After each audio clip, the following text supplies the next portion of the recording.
বিসমিল্লাহির রহমানির রহিম। আজকে হচ্ছে 19শে অক্টোবর 2025। আমাদের বার কাউন্সিল প্রিলিমিনারি ব্যাচের অষ্টম ক্লাস এবং ফৌজদারি কার্যবিধির অষ্টম ক্লাস। তো আজকে আমরা আলোচনা করব অনুসন্ধান এবং বিচারের স্থান, place of inquiry or trial. ধারা দেখেন 177 থেকে 189। 177 থেকে 189। Place of inquiry and trial হলো যে একটা ফৌজদারি মামলা কোথায় হবে। অপরাধ দেখা গেল যে হত্যাকাণ্ড ঘটছে ঢাকাতে, আর ওই ব্যক্তি মারা গেছে গাজীপুরে, তাহলে মামলাটা কোথায় অনুসন্ধান বা বিচার হবে। চুরি সংঘটিত হয়েছে কক্সবাজারে, কিন্তু চোরাই মাল উদ্ধার হয়েছে নড়াইলে, আবার চোরের বাড়ি সিলেটে, তাহলে মামলাটা কোথায় হবে, একটা ফৌজদারি মামলা কোথায় হবে বা বিচার বা অনুসন্ধান কোথায় হবে, এটা খুবই গুরুত্বপূর্ণ বিষয়। এখান থেকে একবার দুবার প্রশ্ন এসেছে, সো এই টপিকটা গুরুত্বপূর্ণ। এই একটা মামলা কোথায় হবে এটা আলোচনা করেছে ফৌজদারি কার্যবিধির 177 থেকে 189 ধারায়। তো প্রথমেই চলে আসি আমরা 177 ধারা। দেখেন, বিচার এবং অনুসন্ধানে বল দিবেন সাধারণ স্থান। ধারা 177, বিচার এবং অনুসন্ধানে কি স্থান? সাধারণ স্থান। 177 ধারায় বলা হয়েছে, যে আদালতের এখতিয়ারের স্থানীয় সীমার মধ্যে অপরাধটি সংঘটিত হয়েছে সেই আদালতে মামলাটির বিচার হবে। যে আদালতের এখতিয়ারের মধ্যে অপরাধ হয়েছে সেই জায়গায় বিচার হবে। যদি গোপালগঞ্জে একটা খুন সংঘটিত হয়, খুনের বিচার গোপালগঞ্জে। যদি ঢাকায় হয়, কোথায়? ঢাকায়। যদি খুলনায় হয়, খুলনায়। তাহলে যেখানে অপরাধ বিচার সেই জায়গায়, এটা হলো 177। বুঝছেন? অপরদিকে আন্ডারলাইন করবেন, 179 ধারায় বলা হয়েছে, অপরাধ যে আদালতের এখতিয়ারে স্থানীয় সীমার মধ্যে সংঘটিত হয়, মানে যেখানে অপরাধটা সংঘটিত হয়েছে সেই আদালতে, অথবা যে আদালতের এখতিয়ার স্থানীয় সীমার মধ্যে অপরাধের বল দিবেন পরিণাম। পরিণাম বা নিচে লেখেন ফলাফল। পরিণাম বা ফলাফল দেখা দিয়েছে সেই আদালতে উক্ত অপরাধের অনুসন্ধান বা বিচার করা যাবে। তাহলে এখানে 179 ধারায় দুইটা কথা বলছে, যেখানে অপরাধ সংঘটিত হয়েছে সেখানে, আর যে জায়গায় পরিণাম বা ফলাফল দেখা দিয়েছে। ধরেন গোপালগঞ্জে দুই পক্ষের সংঘর্ষে একজনকে মারাত্মক জখম করছে, তাহলে অপরাধ সংঘটিত হয়েছে গোপালগঞ্জে, কিন্তু ওই ব্যক্তিটা ঢাকা মেডিকেল কলেজ হসপিটালে গিয়ে মৃত্যুবরণ করছে, তাহলে ওই অপরাধের ফলাফল দেখা দিছে, মানে মারা গেছে কোথায়? ঢাকাতে। তাহলে মামলাটা গোপালগঞ্জেও হতে পারে, ঢাকাতেও হতে পারে। বুঝেন কিনা? যদি এরকম হতো যে গোপালগঞ্জে তারে আহত করছে, তো তারে প্রথমে নিছিল খুলনা মেডিকেল হসপিটালে, ওই জায়গায় সে 10 দিন ছিল। এরপরে তারে মানে উচ্চতর চিকিৎসার জন্য তারে পাঠাইছে Dhaka medical college hospital. Dhaka medical college হসপিটালে এসে সে হয় সুস্থ হয়েছে নাই মারা গেছে, যে কোনো একটা কিছু হয়েছে। তাইলে ঘটনা ঘটছে গোপালগঞ্জে, পরিণাম বা ফলাফল মানে অসুস্থ অবস্থায় ছিল খুলনায় কতদিন, আর এরপরে আছে কোথায়? ঢাকায়। তাহলে মামলা এই তিন জায়গার যে কোনো এক জায়গায় হতে পারে। বুঝতে পারছেন? তাহলে আমি 177 মনে রাখবো, অপরাধ যে জায়গায় মামলা সেই জায়গায়। আর 179 মনে রাখবো, যেখানে ঘটনা ঘটেছে আর যেখানে পরিণাম বা ফলাফল দেখা দিয়েছে। এটা কত? 179। তো আমরা বিগত বছর একটা প্রশ্ন করি, দেখেন। ক, ঢাকাতে আহত হয়, উক্ত আঘাতের কারণে চট্টগ্রামে মারা যায়। আহত হয়েছে কোথায়? ঢাকাতে। মারা গেছে কোথায়? চট্টগ্রামে। ক এর মৃত্যুর অপরাধের তদন্ত বা বিচার হতে পারে, আপনাদের মন কি বলে কোথায় হবে? উক্ত দুই স্থানের যে কোনো এক স্থানের আদালতে। কত ধারার উদাহরণ? 179। বুঝছেন? চলে আসি 182 ধারা। যে ক্ষেত্রে অপরাধ সংগঠনের স্থান বল দিবেন অনিশ্চিত।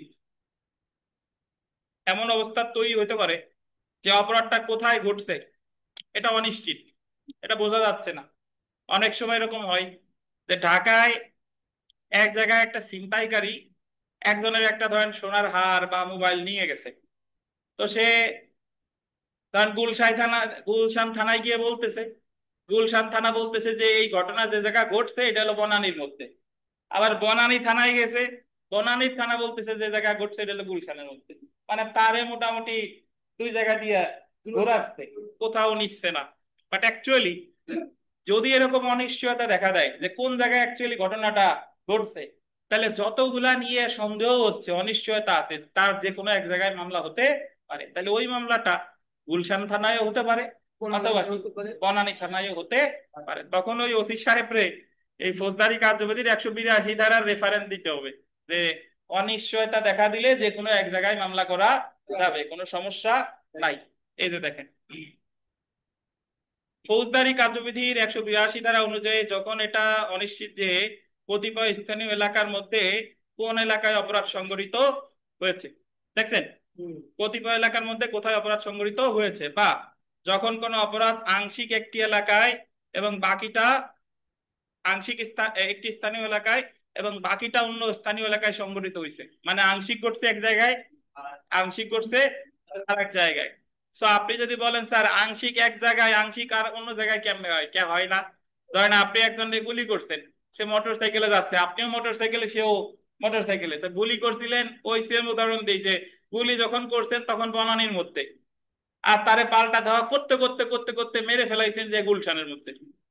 তাহলে আংশিক এক জায়গায়, আংশিক কি আর এক জায়গায়। তাহলে মামলা এই দুই জায়গায় যে কোনো এক জায়গায় হতে পারে।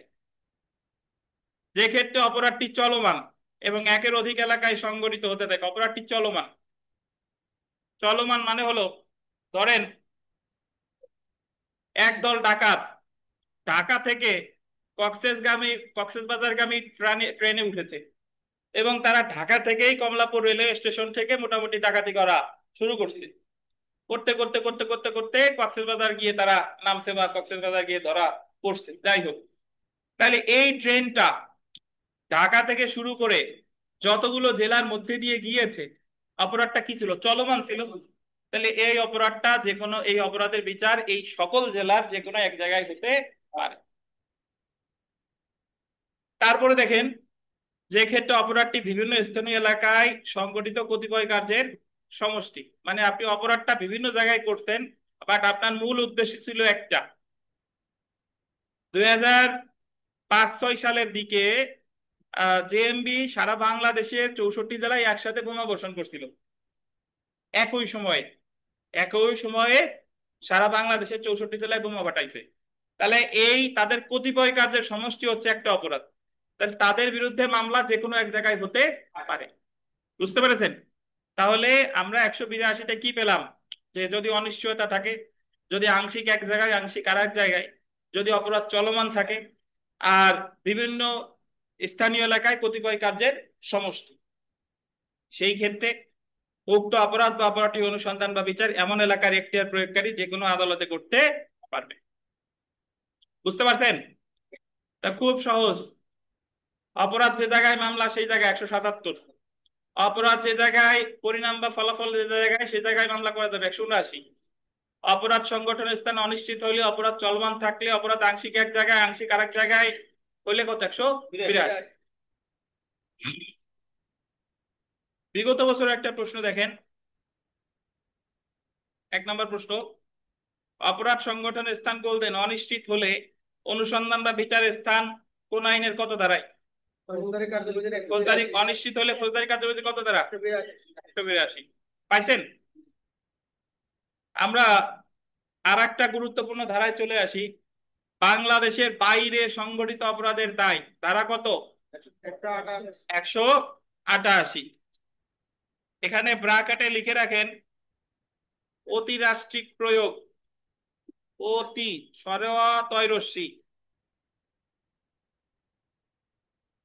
রাষ্ট্রিক রয়াকার মূর্ধন্যস্বয় ট রফলা রশিয়ার ক, অতিরাষ্ট্রিক প্রয়োগ। লিখছেন ভাই? লেখা আছে? আসেন ভালো করছেন? করেন নাই? হ্যাঁ, ব্যস্ত ছিলেন।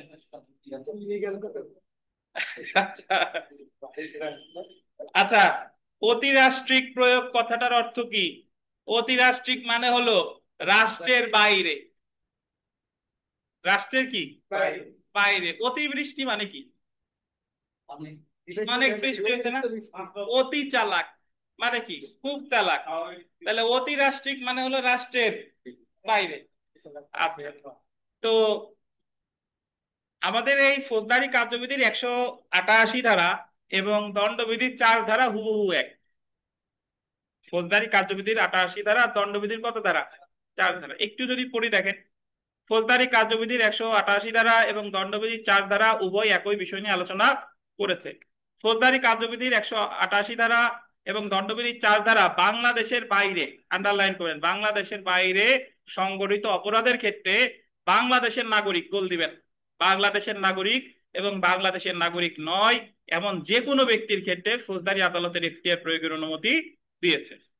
তো তাহলে 188 ধারাটা বাংলাদেশি নাগরিকদের ক্ষেত্রে যেমন প্রযোজ্য, বাংলাদেশি নাগরিক নয় বিদেশি রাষ্ট্রের নাগরিক তাদের ক্ষেত্রেও 188 ধারা কি প্রযোজ্য। তো এর মধ্যে আহ যদি দেখেন ফৌজদারি কার্যবিধির 188 ধারা অনুযায়ী দুইটি ক্ষেত্রে বাংলাদেশের বাইরে সংগঠিত অপরাধের জন্য কোনো ব্যক্তিকে বিচার করা যাবে। কয়টা ক্ষেত্রে? দুইটা ক্ষেত্রে। যখন বাংলাদেশের কোনো নাগরিক বাংলাদেশের বাইরে কোনো স্থানে অপরাধ করে, মানে বাংলাদেশের একজন নাগরিক সে অপরাধটা করছে বাংলাদেশের বাইরে, পৃথিবীর যে কোনো দেশে করতে পারে, বাট সে যে কাজটা করছে সেটা দণ্ডবিধি অনুসারে অপরাধ, তাহলে তার বিচার বাংলাদেশে করা যাবে।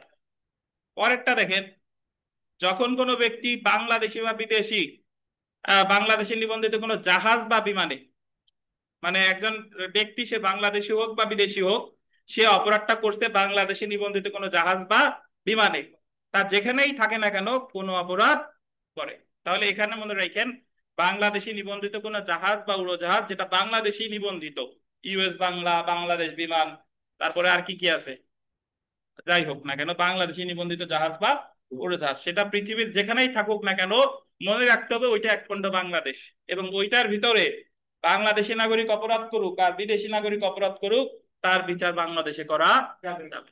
তাইলে 188 ধারা কখনো শুধু বাংলাদেশি নাগরিকদের ক্ষেত্রে প্রযোজ্য, আর কখনো বাংলাদেশি বিদেশি উভয়ের ক্ষেত্রেই প্রযোজ্য।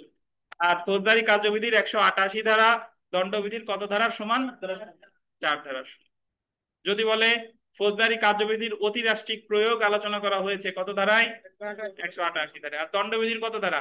4 ধারা। যদি বলে ফৌজদারি কার্যবিধির 188 ধারা কোন ধরনের নাগরিকদের ক্ষেত্রে প্রযোজ্য? বাংলাদেশি এবং বিদেশি।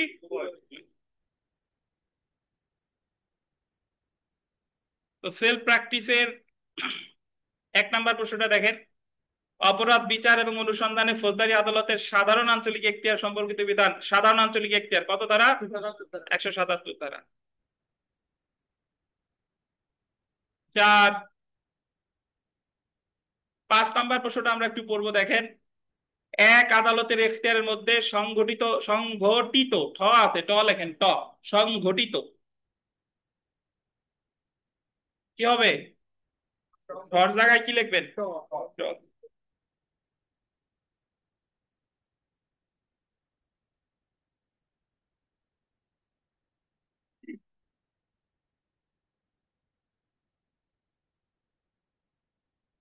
আচ্ছা, এক আদালতের এখতিয়ারের মধ্যে সংঘটিত অপরাধের অন্য আদালতে বিচার করতে পারে কার নির্দেশে?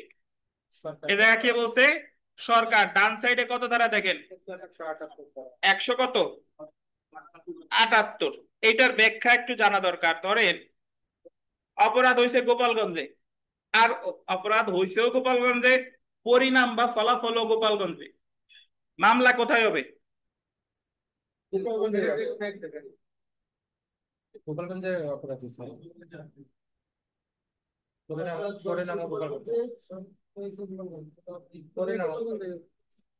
মামলা কোথায় হবে? গোপালগঞ্জে। তো এখন যদি কোনো কারণে গোপালগঞ্জে ধরেন মামলার বিচার করা যাচ্ছে না, নানাবিধ কারণ থাকতে পারে, তখন এই মামলার বিচার যদি সরকার নির্দেশ দেয় অন্য কোনো জেলার আদালতে করতে পারে। ধরেন ওই যে গোপালগঞ্জে একটা মামলা হয়েছিল না, রাবেট হত্যা মামলা, তো দেখা গেল যে কোনো কারণে হোক গোপালগঞ্জে বিচার করা যাচ্ছে না, তাহলে কে নির্দেশ দিলে এই মামলার বিচার অন্য কোথাও হতে পারে? যদি নির্বাহী কথা বলেন, নির্বাহী আদেশ বলেন, তাহলে সরকার। আর বিচারিক ভাবে যদি কেউ আদেশ দেয় সেটা হলো হাইকোর্ট, মনে রাখবেন। নির্বাহী আদেশ যদি দেয় কে? সরকার। 178 ধারায় অ্যাকচুয়ালি কার কথা বলছে? সরকারের। এটা মনে রাখেন। জি, এখনো শেষ হয় নাই। আচ্ছা, 6 নাম্বারটা দেখেন। এক্স নামক আদালতের স্থানীয় এখতিয়ারের সীমার মধ্যে এ আহত হয়। এক্স নামক একটা আদালত, ধর এক্স একটা জেলা, তো সেই জায়গায় সে এ আহত হয়েছে, এবং জেড নামক আদালতের স্থানীয় সীমার মধ্যে মারা যায়, মারা গেছে জেড নামক আদালতের মধ্যে। তাহলে বিচার কোথায় হবে বলেন? এক্স বা জেড যে কোনো এক জায়গায়, কারণ ঘটনা ঘটছে এক জায়গায়, পরিণাম বা ফলাফল আর এক জায়গায়, যে কোনো এক জায়গায় বিচার হতে পারে। বুঝতে পেরেছেন? 7 নাম্বার প্রশ্নটা দেখেন, এগুলো গুরুত্বপূর্ণ। গোয়া নামক আদালতের স্থানীয় সীমার মধ্যে, গোয়াতে আমরা গোপালগঞ্জই ধরি, গোপালগঞ্জ নামক আদালতের স্থানীয় সীমার মধ্যে করিমকে জখমের ভয় দেখানো হলো। করিম রে গোপালগঞ্জে বসে ভয় দেখাইছে যে তোমারে কাইটে কাইটে একেবারে শেষ করে ফেলাবো। এবং এইভাবে গোয়া নামক আদালতের স্থানীয় সীমার মধ্যে যে ব্যক্তি তাকে ভয় রেখেছিল তাকে সম্পত্তি প্রত্যার্পণের জন্য প্ররোচিত করলো। তো ভয় দেখাইছে গোপালগঞ্জে, কিন্তু আর এক আদালতে ধর তার ফ্যাক্টরি আছে, তার কাছে সেখান থেকে তার মালামাল নিছে। তার মানে ভয় দেখাইছে এক জায়গায়, আর সম্পত্তি নিছে কোথায়? আর এক জায়গায়। এই ক্ষেত্রে বলপূর্বক গ্রহণের অপরাধের বিচার এবং অনুসন্ধান করা যেতে পারে কোথায়? ভয় দেখাইছে এক জায়গায়, ঘটনা ঘটছে আর এক জায়গায়, এই দুই জায়গায় যে কোনো এক জায়গায় বিচার হতে পারে। কত ধারা? 179। বুঝছেন? পরেরটা দেখেন। এ চুয়াডাঙ্গা নামক আদালতের স্থানীয় সীমার মধ্যে জখমপ্রাপ্ত হয়। আরিফ জখমপ্রাপ্ত হয়েছে কোথায়? চুয়াডাঙ্গায়। জখমের প্রথম 10 দিন আরিফ, আহ এটা ধরেন আমরা মেহেরপুর, ওয়াই সমান সমান মেহেরপুর ধরি, প্রথম 10 দিন ওয়াই মেহেরপুর নামক আদালতের স্থানীয় সীমার মধ্যে অবস্থান করে। তাহলে আহত হয়েছে কোথায়? চুয়াডাঙ্গা। প্রথম 10 দিন ছিল কোথায়? মেহেরপুরে। এবং পরবর্তী 10 দিনের অধিক সময় জামালপুর নামক আদালতের স্থানীয় সীমার মধ্যে বসবাস করে। তাহলে আঘাত হইতে চুয়াডাঙ্গায়, প্রথম 10 দিন ছিল মেহেরপুর, তারপরে 10 দিন ছিল কোথায়? জামালপুর। তো মেহেরপুর এবং জামালপুর নামক আদালতের স্থানীয় সীমানার মধ্যে তার স্বাভাবিক কার্যক্রম করতে ব্যর্থ হয়, মানে ওই দুইটা আদালতে সে তার কাজকর্ম, স্বাভাবিক কাজকর্ম করতে পারে নাই। আরিফকে গুরুতর জখম করার অপরাধের অনুসন্ধান ও বিচার হতে পারে কোন আদালতে বলে? চুয়াডাঙ্গা, মেহেরপুর, জামালপুরের যে কোনো এক জায়গায় হতে পারে। কত ধারা? 179 ধারা। বুঝছেন?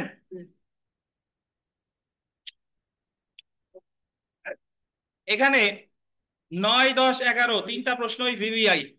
আমি একটু ব্যাখ্যা করতেছি, এটা আমরা ওই ভেতরে পড়ি নাই, বাট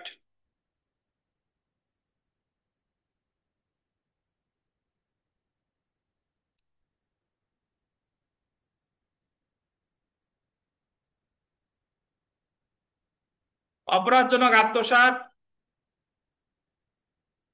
ও বিশ্বাসভঙ্গের, অপরাধজনক আত্মসাৎ এবং বিশ্বাসভঙ্গের অপরাধের বিচার বা অনুসন্ধান হতে পারে যে আদালতের স্থানীয় অধিক্ষেত্রের সীমার মধ্যে অভিযুক্ত ব্যক্তি দেখেন সংশ্লিষ্ট সম্পত্তির কোনো অংশ গ্রহণ করেছে, সংশ্লিষ্ট সম্পত্তির কোনো অংশ রেখেছে, অপরাধটি সংগঠন করেছে, উপরের সবগুলো। প্রথমে আমাদের জানতে হবে যে অপরাধজনক আত্মসাৎ আর বিশ্বাসভঙ্গ জিনিসটা কি। আপনার একজনের দীর্ঘদিন যাবত আহ আপনি একজনের চাকরি করতেছেন, তো তার সাথে আপনার একটা চুক্তিগত সম্পর্ক বা বিশ্বাসের সম্পর্ক আছে। এখন তার জিনিসপত্র যদি আপনি আত্মসাৎ করেন, তাহলে এটা হয়ে যাবে বিশ্বাস ভঙ্গ। এখন ধরেন মূল অফিস হচ্ছে ঢাকাতে, আপনি বসুন্ধরা কোম্পানিতে চাকরি করেন, মূল অফিস ঢাকাতে, আর বসুন্ধরা কোম্পানির বিভিন্ন যে ফ্যাক্টরি আছে বিভিন্ন জেলায় আছে, ধরেন আমি ধরে নিলাম ফ্যাক্টরি গাজীপুরে আছে, ময়মনসিংহে আছে। তাহলে আপনি মূল অফিস ঢাকাতে, কিন্তু আপনি গাজীপুরের অফিস থেকে মালামাল নিছেন, ময়মনসিংহের অফিস থেকেও মালামাল নিছেন। তাহলে বিশ্বাসভঙ্গ হইছে হলো কোথায়? ঢাকাতে।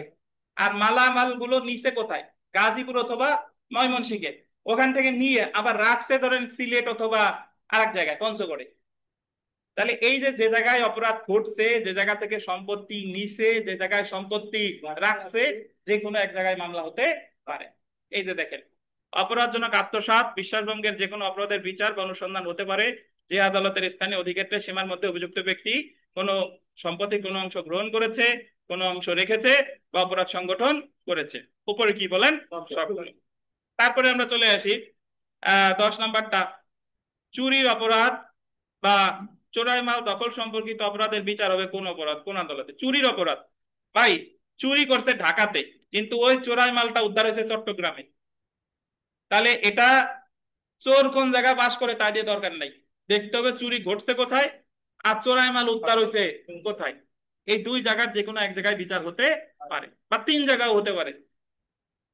কারণ দেখা গেল যে দুইটা মোবাইল নিয়েছিল, একটা মোবাইল পাইছে চট্টগ্রামে আর একটা পাইছে খাগড়াছড়িতে, আর দুইটা মোবাইল চুরি করছিল ঢাকা থেকে, তাহলে বিচার কোথায়? এই সব জায়গার যে কোনো এক জায়গায় হতে পারে। এই যে দেখেন, চুরির অপরাধ এবং চোরাই মাল দখল সম্পর্কিত অপরাধের বিচার হবে কোন আদালতে? যেখানে অপরাধ সংঘটিত হয়েছে, যেখানে চোরাই মাল দখলে রেখেছে, এই দুই জায়গার যে কোনো এক জায়গায়। 11 নম্বরটা দেখেন, মনুষ্য অপহরণ এর অপরাধের অনুসন্ধান বা বিচার হবে। অপহরণ আমরা সবাই বুঝি, একজনকে ধরে নিয়ে গেছে, তার সম্মতি ছাড়া নিয়ে গেছে, তাহলে এটারে বলে অপহরণ। তাহলে এই অপহরণের বিচার হবে কোথায়? দেখেন, অপহরণ করে যে আদালতের স্থানীয় অধিক্ষেত্রের মধ্যে মানুষটিকে অভিযুক্ত ব্যক্তি অপহরণ করেছে, জোরপূর্বক হরণ করেছে, আটক রাখা হয়েছিল, উপরের কি সবকটি। তাহলে এরকম যদি বলেন যে অপহরণ করছে ঢাকা থেকে আর তারা আটক রাখা হয়েছিল গাজীপুরে, মামলা কোথায় হবে? দুই জায়গার যে কোনো এক জায়গায়। তো তাহলে এই তিনটা বিধান, এগুলো হচ্ছে আপনার 181 ধারার এই আত্মসাৎ, বিশ্বাসভঙ্গ যে জায়গা ঘটছে, সম্পত্তি যে জায়গা পাওয়া গেছে, চুরি চোরাই মাল চুরি যে জায়গা ঘটছে, সম্পত্তি যে জায়গায় পাওয়া গেছে, অপহরণ অপহরণ যে জায়গা হয়েছে, তার যে জায়গা আটক রাখা হয়েছিল, এইসব জায়গার যে কোনো এক জায়গায় মামলা হতে পারে। আর এই সবগুলো কথাই বলা হয়েছে 181 ধারায়।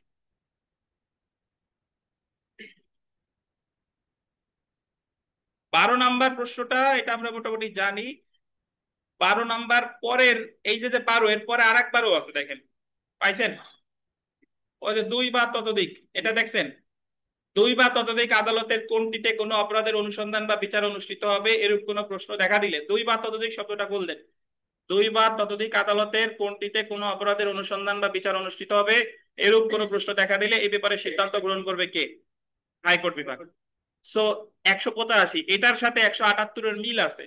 178-এ বলছে যে যদি কোনো জায়গায় বিচার অনুষ্ঠিত না হয়, তাহলে সরকার নির্দেশ দিলে অন্য এক জায়গায় হতে পারে। এই ক্ষেত্রে হলো ওই অপরাধটা বিচার এক জায়গায় সম্ভব ছিল, কিন্তু সরকার নির্দেশ দিলে আর এক জায়গায় হতে পারে। আর এখানে বলতেছে 185-তে যে ওই অপরাধটা শুরুতেই বিচারযোগ্য ছিল দুই বা ততোধিক জায়গায়, দুই বা ততোধিক জায়গায়, গোপালগঞ্জেও করা যায়, নড়াইলেও করা যায়। এখন যদি কোনো আহ এরকম প্রশ্ন উঠে যে কোথায় হবে, তাহলে এ ব্যাপারে সিদ্ধান্ত দিবে কে? হাইকোর্ট বিভাগ। কত ধারায়? 185। তো সরকারের নির্দেশে অন্য জায়গায় বিচার হতে পারে, এটা হলো 178। আর দুই বা ততোধিক আদালতের কোথায় বিচার হবে এরকম যদি প্রশ্ন উঠে, তাহলে সিদ্ধান্ত দিবে কে? হাইকোর্ট। এটা হলো কত? 185। 13 নাম্বার তা যদি দেখেন, যখন কোনো ব্যক্তি বাংলাদেশে নিবন্ধিত কোনো জাহাজ বা বিমান, তা যেখানেই থাকুক না কেন, কোনো অপরাধ সংগঠন করে, তার বিচার হতে পারে কোথায়? তাকে বাংলাদেশে যেখানে পাওয়া যাবে সেখানকার এখতিয়ার সম্পন্ন আদালতে। বুঝছেন? বাংলাদেশে নিবন্ধিত জাহাজ বা বিমান তা যেখানেই থাকুক না কেন, পৃথিবীর যে জায়গায় থাকুক না কেন, তার বিচার বাংলাদেশে করা যাবে। তো এই ছিল আমাদের place of inquiry and trial. আমি যদি আবার সংক্ষেপে আপনাদের বলি, এই place of inquiry and trial আলোচনা করছে 177 থেকে 189। অপরাধ যে জায়গায়, বিচার সেই জায়গায় 177। অপরাধ যে জায়গায়, আপনার ফলাফল যে জায়গায়, এই সকল জায়গার যে কোনো এক জায়গায় 179। আর যে জায়গায় অপরাধ হয়েছে সরকার নির্দেশ দিলে অন্য জায়গায় বিচার হতে পারে 178। অপরাধ সংগঠনের স্থান অনিশ্চিত হলে, চলমান থাকলে, আংশিক এক জায়গায় আংশিক আর এক জায়গায় থাকলে 182। মনে আছে? আর চোরাই মাল, চুরি, আত্মসাৎ, বিশ্বাসভঙ্গ, তারপরে অপহরণ, এগুলা যে জায়গায় ঘটছে, যে জায়গায় সম্পত্তি পাওয়া গেছে বা যে জায়গায় অপহরণকারীদের আটক রাখছে, এই সকল জায়গার যে কোনো এক জায়গায় হতে পারে 181। আর ফৌজদারি কার্যবিধির অতিরাষ্ট্রিক প্রয়োগ 188। এটা দণ্ডবিধির 4 ধারার সাথে হুবহু মিল আছে। 188 ধারা বাংলাদেশি নাগরিক বিদেশি নাগরিক উভয়ের ক্ষেত্রেই প্রযোজ্য। আর দুই বা ততোধিক আদালতের কোনটার মধ্যে বিচার হবে এটা নিয়ে যদি সন্দেহ দেখা দেয়, তাহলে সিদ্ধান্ত দিবে হাইকোর্ট। কত ধারা? 185। তো এই যে যে ধারাগুলো বললাম, যদি আপনাদের কোনো প্রশ্ন অনলাইন অফলাইনে থেকে থাকে, দয়া করে জিজ্ঞাসা করেন।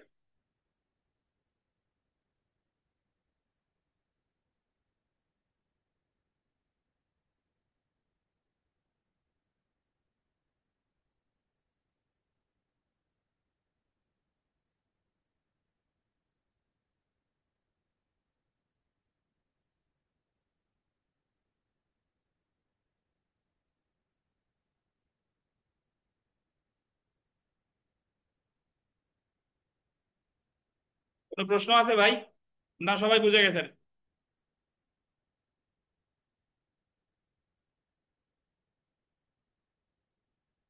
অনলাইনে কোনো প্রশ্ন আছে?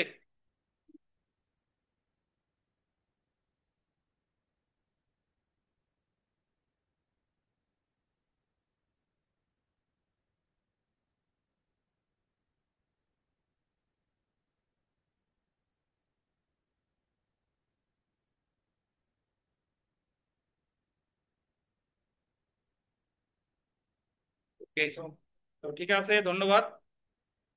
তো আমরা যেহেতু আজান দিয়ে দিয়েছে, আমরা নামাজ পড়ে খুবই গুরুত্বপূর্ণ একটা বিষয় শুরু করব, সেটা হলো চার্জ। 221 থেকে 240 ধারা। 15 মিনিটের বিরতি, ইনশাল্লাহ 15 মিনিট পরে আমরা শুরু করব। তো আমরা এখন যেটা পড়া শুরু করবো, চার্জ। চার্জ সম্পর্কে আলোচনা করছে ফৌজদারি কার্যবিধি 221 থেকে 240 ধারায়। তো একটা কথা মনে রাখবেন যে ফৌজদারি কার্যবিধির চার্জ থেকে একটা প্রশ্ন সাধারণত হয়ে থাকে। তো চার্জ আসলে কাকে বলে? মামলার এক পক্ষ যেটা দাবি করে অপর পক্ষ যেটা অস্বীকার করে, সেটার উপর ভিত্তি করে চার্জ গঠিত হয়।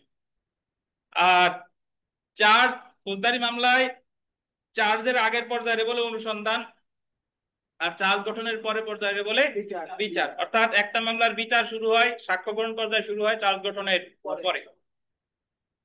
তো এই চার্জ গঠনের ক্ষেত্রে আদালত চার্জের ভাষা কি হবে, তারপরে আহ চার্জে কে কে স্বাক্ষর করবে কি করবে না, তারপরে চার্জ কিভাবে গঠন করবে, একাধিক অপরাধের চার্জ কিভাবে একসাথে করা যাবে কিনা, একজন ব্যক্তির ক্ষেত্রে কত, একাধিক অপরাধী হইলে কি, এই সম্পর্কিত বিধিবিধান আলোচনা করছে ফৌজদারি কার্যবিধি 221 থেকে 240। তো এখানে যদি দেখেন যে চার্জ বা অভিযোগ কি, চার্জ বা অভিযোগ কি?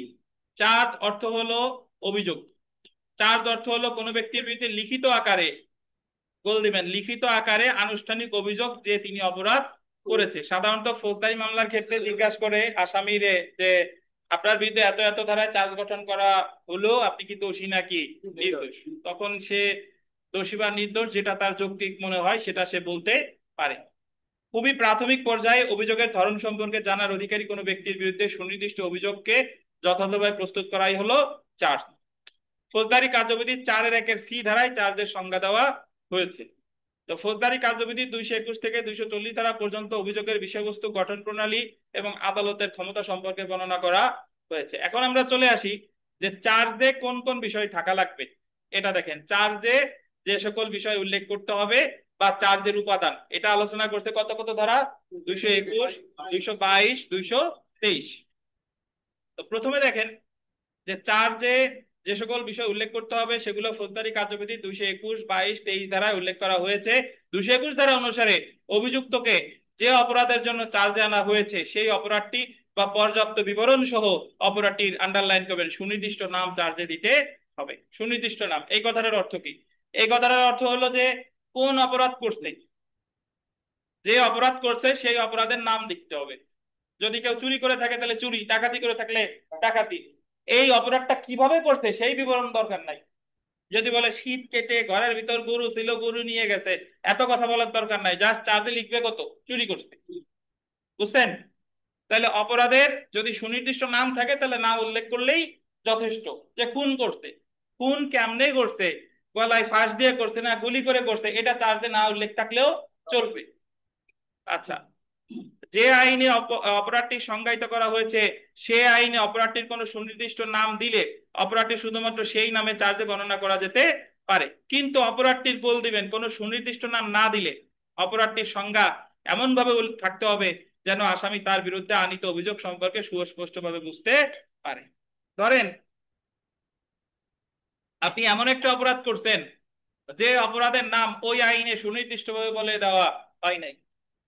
উদাহরণস্বরূপ বলা যেতে পারে যে আমাদের দণ্ডবিধিতে মৃতদেহের সাথে যদি কেউ কোনো মানে আনন্যাচারাল অফেন্স করে, মৃতদেহের সাথে সে অস্বাভাবিক আচরণ করেছে, তো এই অপরাধের কোনো সুনির্দিষ্ট নাম দণ্ডবিধিতে নাই, বাট তার বিরুদ্ধে তো বিচার হতে পারে দণ্ডবিধি 377 ধারায়, আনন্যাচারাল অফেন্স অথবা ধর্ম অবমাননা। তাহলে এই ক্ষেত্রে বলে দিতে হবে যে তার বিরুদ্ধে এত ধারায় চার্জ গঠন করা হয়েছে, বাট কি অপরাধটা সে করছে, এই অপরাধের তো সুনির্দিষ্ট নাম নাই, যে মৃতদেহের সাথে সে অস্বাভাবিক আচরণ করেছে। তাহলে মোদ্দা কথা হলো যে আপনার অপরাধের সুনির্দিষ্ট নাম থাকলে নাম দিতে হবে, আর যদি নাম না থাকে তাহলে বিস্তারিত বিবরণ দিতে হবে। এই ব্যাপারটা হচ্ছে অনেকটা এরকম যে আপনার চেম্বারে একজন লোক আসছে, এখন সিনিয়র নাই, সিনিয়র নাই, সিনিয়র যখন আসলো তখন বলতেছেন যে ইসমাইল সাহেব আসছিল। সিনিয়র যেহেতু ইসমাইল সাহেব চিনে, ইসমাইল সাহেব আসছিল বললেই হলো, ইসমাইলের দৈহিক গঠনের বর্ণনার দরকার নাই। বুঝছেন? কিন্তু যদি এরকম আসে যে কে আসছিল জানি না, আপনারা খুঁজছে, তবে দেখতে এরকম, চেহারা এরকম, লম্বা এরকম, চুল এরকম, স্বাস্থ্য একটু ভালো, এই বিবরণ দিচ্ছে, যখন তার কি নাই, নাম নাই, তাহলে যদি সুস্পষ্ট নাম থাকে তাহলে নাম দিলেই জানাব। আর যদি নাম না থাকে তাহলে বিস্তারিত বিবরণ দিতে হবে, যাতে আসামি ওটার বিস্তারিত, তার বিরুদ্ধে কি চার্জ গঠন হয়েছে এটা যেন সে বুঝতে পারে। তারপরে দেখেন, যে আইন বা আইনের ধারা অনুযায়ী অপরাধ করা হয়েছে বলে উল্লেখ করা হয়েছে অভিযোগে, সেই আইন বা আইনের ধারা উল্লেখ করতে হবে। আইন বা আইনের ধারা, আন্ডারলাইন করেন, আইন বা আইনের ধারা, মানে কোন আইনের অধীন অপরাধটা করছে, দণ্ডবিধি নাকি নারী ও শিশু নির্যাতন দমন আইন নাকি যৌতুক নিরোধ আইন। কোর্টে বলে যে আপনার বিরুদ্ধে যৌতুক নিরোধ আইনের 3 ধারায় চার্জ গঠন করা হলো, আপনি কি দোষী নাকি নির্দোষ? তাহলে এটা কি কোন আইনের কত ধারা, এটা অবশ্যই চার্জে উল্লেখ থাকবে। তাহলে অপরাধের নাম থাকবে, নাম না থাকলে বিস্তারিত বিবরণ থাকবে, আর উল্লেখ থাকবে কি কোন আইনের কোন ধারা। যে অপরাধের বিরুদ্ধে চার্জ আনা হয়েছে সেই অপরাধ সংগঠনের জন্য প্রয়োজনীয় প্রত্যেক আইনত শর্ত পূরণ হয়েছে মর্মে বিবৃতি থাকতে হবে। আন্ডারলাইন করবেন, যদি অপরাধী পূর্বে কোনো অপরাধে দণ্ডিত হয়ে থাকে, পূর্বে, পাইছেন, পূর্বে কোনো অপরাধে দণ্ডিত হয়ে থাকে, উক্ত কারণে আদালত পরবর্তী অপরাধের ক্ষেত্রে অপরাধীর শাস্তি বৃদ্ধি বা ভিন্ন প্রকৃতির কোনো শাস্তিতে দণ্ড করার চিন্তা করে, উক্ত ক্ষেত্রে অপরাধীর, আন্ডারলাইন করেন, পূর্ববর্তী দণ্ডের ঘটনা, তারিখ, স্থান উল্লেখ থাকতে হবে। একজন আসামির বিরুদ্ধে যে অপরাধের বিচার হচ্ছে, সে যদি পূর্বে এই ধরনের কি করে থাকে, অপরাধ করে থাকে, তাহলে অবশ্যই পূর্ববর্তী দণ্ড কবে ঘটাইছিল, কত তারিখে ঘটাইছিল, কোন স্থানে করেছিল, এগুলার কি থাকবে, উল্লেখ থাকবে, উল্লেখ থাকবে। ঠিক আছে? আচ্ছা, অপরাধ সংগঠনের স্থান, সময় ও ব্যক্তি সম্পর্কে বিবরণ থাকতে হবে। 323 ধারা অনুসারে দেখেন, আচ্ছা আরেকটা বলছে অপরাধ সংগঠনের স্থান, মানে কোন স্থানে আপনি অপরাধ করছেন এটা চার্জে থাকবে। গোপালগঞ্জে করছেন না ঢাকায় করছেন, সময় কয়টার সময়, রাতের বেলা না সকালবেলা, কয়টার সময়, ব্যক্তি সম্পর্কে বিবরণ থাকতে হবে। 323 ধারা অনুসারে অপরাধ সংগঠনের গোল দেবেন, পন্থাও উল্লেখ করা লাগবে। পন্থা মানে পদ্ধতি, কোন উপায়ে অপরাধটা করছে। তীর চিহ্ন দিয়ে লেখেন, তীর চিহ্ন পাশে একটা তীর চিহ্ন দিয়ে লেখেন, প্রতারণা, প্রতারণা, দেখছেন, মিথ্যা সাক্ষ্য দান,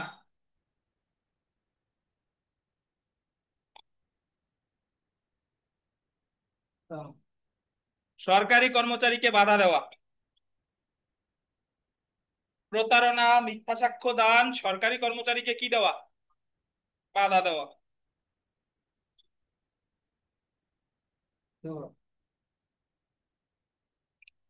এই 3টা অপরাধের নাম লিখলেই হবে না, এই 3টা অপরাধের পন্থাও কিভাবে ঘটেছে, প্রতারণাটা সে কেমনে করছে, ছদ্মবেশে প্রতারণা না কোন ভাবে প্রতারণা করছে, মিথ্যা সাক্ষ্য দান কি আদালতের কাছে দিছে নাকি অন্য কোনো কার্যক্রমে দিছে। তো এই 3টা অপরাধের পদ্ধতিও লিখতে হবে। একটু আগে বললাম না যে নাম থাকলেই হবে, কোন উপায়ে করছে সেটা দরকার নাই, কিন্তু 3টা অপরাধ আছে যে অপরাধগুলো নাম থাকলেই হবে না, কোন উপায়ে করছে তাও উল্লেখ থাকতে হবে। কি কি?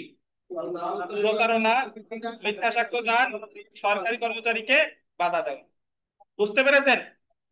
তাহলে যদি আপনাকে বলে যে চার্জ কাকে বলে, কোন মামলায় এক পক্ষ যেটা দাবি করে অপর পক্ষ যেটা অস্বীকার করে সেটাকেই কি বলে, চার্জ। ফৌজদারি মামলায় যেটারে বলে চার্জ, দেওয়ানি মামলায় সেটারে বলে ইস্যু। বুঝছেন? আর ফৌজদারি মামলায় চার্জ গঠনের পরে বিচার শুরু হয়, চার্জ গঠনের আগের পর্যায়ে বলে অনুসন্ধান, চার্জ গঠনের পরের পর্যায়ে বলে কি, বিচার। চার্জে কি কি উপাদান, এটা বলছে 221, 222, 223। চার্জে অপরাধের নাম থাকবে, নাম না থাকলে বিস্তারিত বিবরণ, দিতে হবে। তারপরে চার্জ আপনার ধারা থাকতে হবে, কোন ধারায় অপরাধ আপনি করেছেন। তারপরে আপনার পূর্ববর্তী দণ্ডের যদি থাকে সেটা উল্লেখ থাকতে হবে, কোন সময় কোন স্থানে অপরাধ করছেন এটা বিস্তারিত রাখতে হবে। আর কিছু কিছু অপরাধ আছে এগুলার নাম থাকলেই হবে না, বরং এই অপরাধগুলো কিভাবে করেছেন সেটা উল্লেখ থাকতে হবে। কি কি? প্রতারণা, মিথ্যা সাক্ষ্য দান, এবং সরকারি কর্মচারীদের কি দেওয়া, বাধা দেওয়া। বুঝছেন? জেনে রাখা ভালো, দেখেন, চার, আদালতের ভাষায় বা ইংরেজি ভাষায় লিখতে হবে, তিনটে স্টার দেন। চার্জের ভাষা হবে আদালতের ভাষা বা ইংরেজি ভাষা। এর আগে আমরা একটা ভাষা পাইছি, সেই ভাষাটা হলো ওই 164 দোষ স্বীকারের ভাষা, আদালতের ভাষা, আসামির ভাষা বা ইংরেজি ভাষা, মনে আছে? আর চার্জের ভাষা বলতে কি, আদালতের ভাষা বা ইংরেজি ভাষা। তারপরে দেখেন, মকদ্দমার কোন পর্যায়ে চার্জে ভুল গুরুতর মর্মে গণ্য হবে না যদি না চার্জের এমন ভুলের কারণে অভিযুক্ত বিভ্রান্ত হয় বা আন্ডারলাইন করে ন্যায় বিচার ব্যর্থ করে। চার্জে প্রয়োজনীয় বিবরণ অন্তর্ভুক্ত না করা বা অপরাধ উল্লেখ না করা, উল্লেখ করা হতে বিরত থাকা, ভুলভাবে উল্লেখ করা চার্জে ভুল মর্মে গণ্য হয়। চার্জের ত্রুটি নিরসনযোগ্য এবং এমন ত্রুটির কারণে বিচার বাতিল হতে পারে না। 225, তিনটে স্টার দেন। জি, হ্যাঁ পুরোটুক পড়বেন। জি, এটার সারমর্ম বলে দিই। চার্জ গঠন করে কে, উকিল সাহেব না আদালত? আদালত।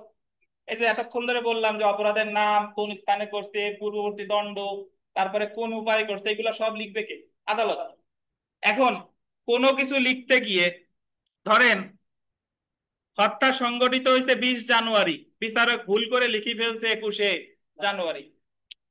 হত্যা সংগঠন করছিল দবির, কিন্তু ওই জায়গায় লেখা আছে সবির, বিচারক ভুল করে ফেলছে, তাহলে চার্জে কি হয়েছে, ভুল হয়েছে। তো দেখবে যে চার্জে ভুল হয়েছে, হতেই পারে, কিন্তু চার্জে ভুলের কারণে ন্যায় বিচার ব্যাহত হয়েছে কিনা। যদি ন্যায় বিচার ব্যাহত না হয় তাহলে ওই ভুল কোনো ভুল না, ন্যায় বিচার ব্যাহত না হলে সেটা গুরুতর বলে বিবেচিত হবে না। কত ধারা, 225। আপনি 225 মনে রাখবেন, চার্জে ভুল ছিল, ভুলের কারণে যদি ন্যায় বিচার ব্যাহত না হয় তাহলে সেই চার্জ বাতিল হবে না বা গুরুতর বলে বিবেচিত হবে না। কত ধারা, 225। বুঝতে পারছেন? আমি ছোট্ট একটা উদাহরণ দিই। যদি আপনি বলেন যে স্যার চার্জে ভুল হয়েছে, ন্যায় বিচার ব্যাহত হয়েছে কি হয় না, কেমনে বুঝবো? তো আমাদের যেহেতু সময় কম, আমাদের বুঝতেও হবে আবার সামনেও আগাতে হবে। তো চার্জে ভুলের একটা উদাহরণ হলো এরকম, যে ধরেন একজন ব্যক্তি যার নাম দবির, কিন্তু চার্জ গঠনে তার নাম লেখছে সবির, হত্যা করছিল 20 জানুয়ারি, কিন্তু চার্জে লেখছে 21 জানুয়ারি, এবং মূল মামলা শেষে আসামিরে যাবজ্জীবন কারাদণ্ড দিছে। এখন আসামি বলতেছে জি অনার, আমার এই যে চার্জ গঠনে যে দণ্ড দিছে এটা ভুল, এটা আমি এই সাজা ভোগ করবো না, আমার চার্জ বাতিল করা হোক। কেন বাতিল করা হোক? কারণ আমার নাম তো দবির না, চার্জে লেখছে আমার নাম দবির, চার্জে লেখছে সবির, আর ঘটনা ঘটছে 20 তারিখে, চার্জে লেখছে 21 তারিখে, তাহলে এই সাজা আমি ভোগ কেন করব? বুঝেন কিনা? এই কথা সে বলতেছে। এই কথাগুলো বলতেছে কোথায়, আপিল আদালতে।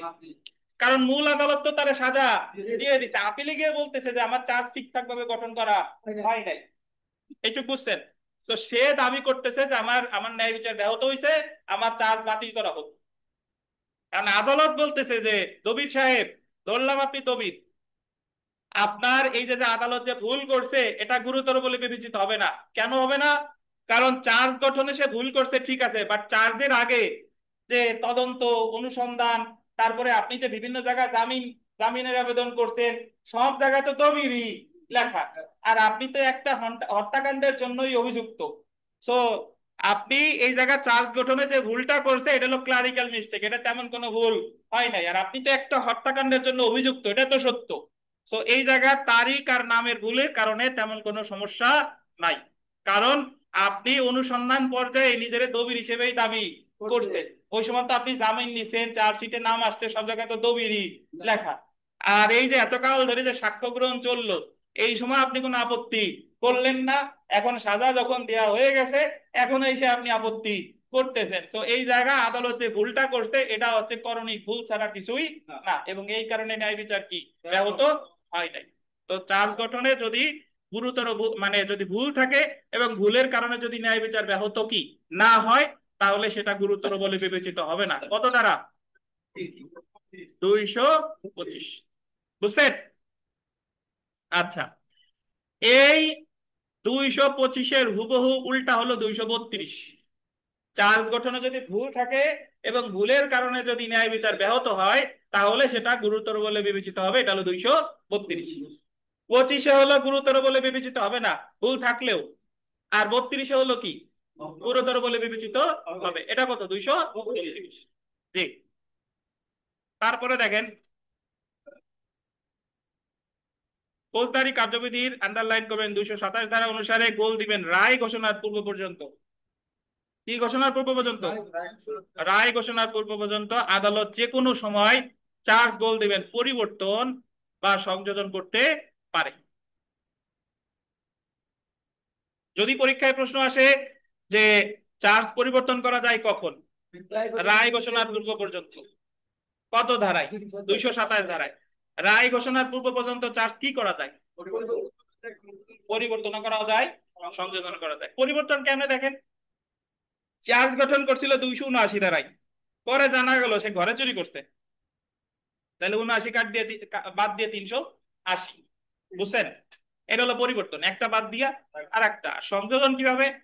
জানা গেল সে চুরি তো করছেই, চুরি করার সময় ক্ষতিও করছে, ঘরে আগুন দিয়েও আসছে, তাহলে 380-র সাথে যোগ হবে 436। বুঝেন কিনা? এটা হলো কি সংযোজন। তো এটা রায় ঘোষণার পূর্ব পর্যন্ত যে কোনো সময় করা যায়। চার্জে পরিবর্তন বা সংযোজন গোল দিবেন অভিযুক্তকে পড়ে শোনাতে হবে। অভিযুক্তকে পড়ে শোনাতে হবে। কত ধারা? 227। একটু এখানে লেখেন, চার্জ পরিবর্তনের বিরুদ্ধে সংক্ষুব্ধ পক্ষের প্রতিকার হলো রিভিশন। চার্জ পরিবর্তনের বিরুদ্ধে সংক্ষুব্ধ পক্ষের প্রতিকার হলো রিভিশন। জি। চার্জ পরিবর্তনের বিরুদ্ধে বা সংযোজনের বিরুদ্ধে সংক্ষুব্ধ পক্ষের প্রতিকার হলো রিভিশন।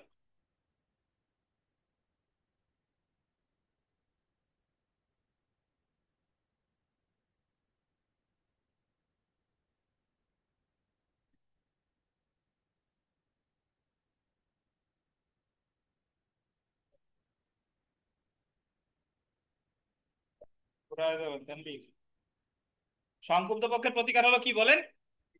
রিভিশন।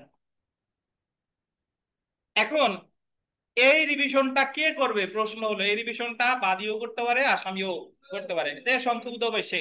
এখন আপনি যদি বলেন যে স্যার চার্জ পরিবর্তন যদি করে তাহলে সংক্ষুব্ধ কে হতে পারে? বাদীও হতে পারে, আসামিও হতে পারে। বাদী কেমনে?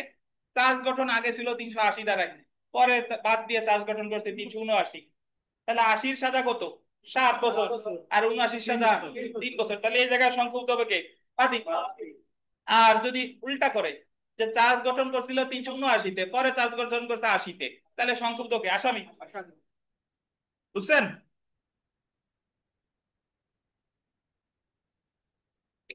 তো বিগত বছরের প্রশ্ন দেখেন, আদালত কর্তৃক গঠিত অভিযোগে ড্যাশ ভাষায় লিখিত হবে। কি ভাষা? আদালতের ভাষায় নাকি? নর্মালি হবে আদালতের ভাষা বা কি ভাষা? ইংরেজি ভাষা। তো এই জায়গা কি লেখা আছে? আদালতের। একটা জিনিস এখানে মনে রাখেন, অনেকে আপনারা গোলাই ফেলেন চার্জশিট আর চার্জ। চার্জশিট দেয় কে? পুলিশ। আর চার্জ গঠন করে কে? আদালত। দুইটা কিন্তু এক জিনিস না।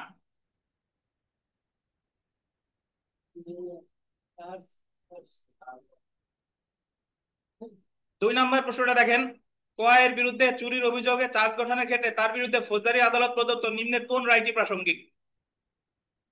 চুরির মামলায় অন্য একটি যৌতুক মামলায় খালাস পেয়েছে, অন্য একটি যৌতুক মামলায় দণ্ডিত হয়েছে, অন্য একটি চুরির মামলায় দণ্ডিত হয়েছে, এটা প্রাসঙ্গিক। বুঝছেন?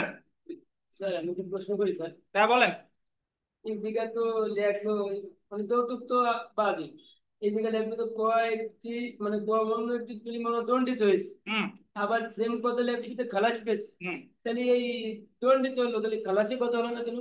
খালাসের কথা হলো না কেন? খালাসের কথা যদি আপনি বলেন তাহলে বলে ইওর অনার এ আরো আগেও এরকম চুরির মামলায় সে পড়ছে, কিন্তু দেখানো যেতে পারে যে এর সে চুরি মামলায় বিচার হচ্ছে, দেখানো হতে পারে যে ইওর অনার আগে রাষ্ট্রপক্ষ দেখাচ্ছে যে আগেও একবার সে চুরি মামলায় দণ্ড পাইছে, কিন্তু খালাস পাইছে এটা কোনো গ্রাউন্ড হয় না যে আগেও একবার চুরি করছে মানে কি এর স্বভাব চরিত্র এমনিতেই খারাপ।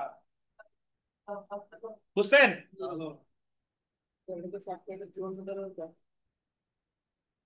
চার নাম্বার দেখেন, ফৌজদারি মামলায় চার্জ গঠনের ক্ষেত্রে অপরাধ সংক্রান্ত কোনটি উল্লেখের প্রয়োজন নাই? শাস্তি। কি বাঁধন কেমন আছেন?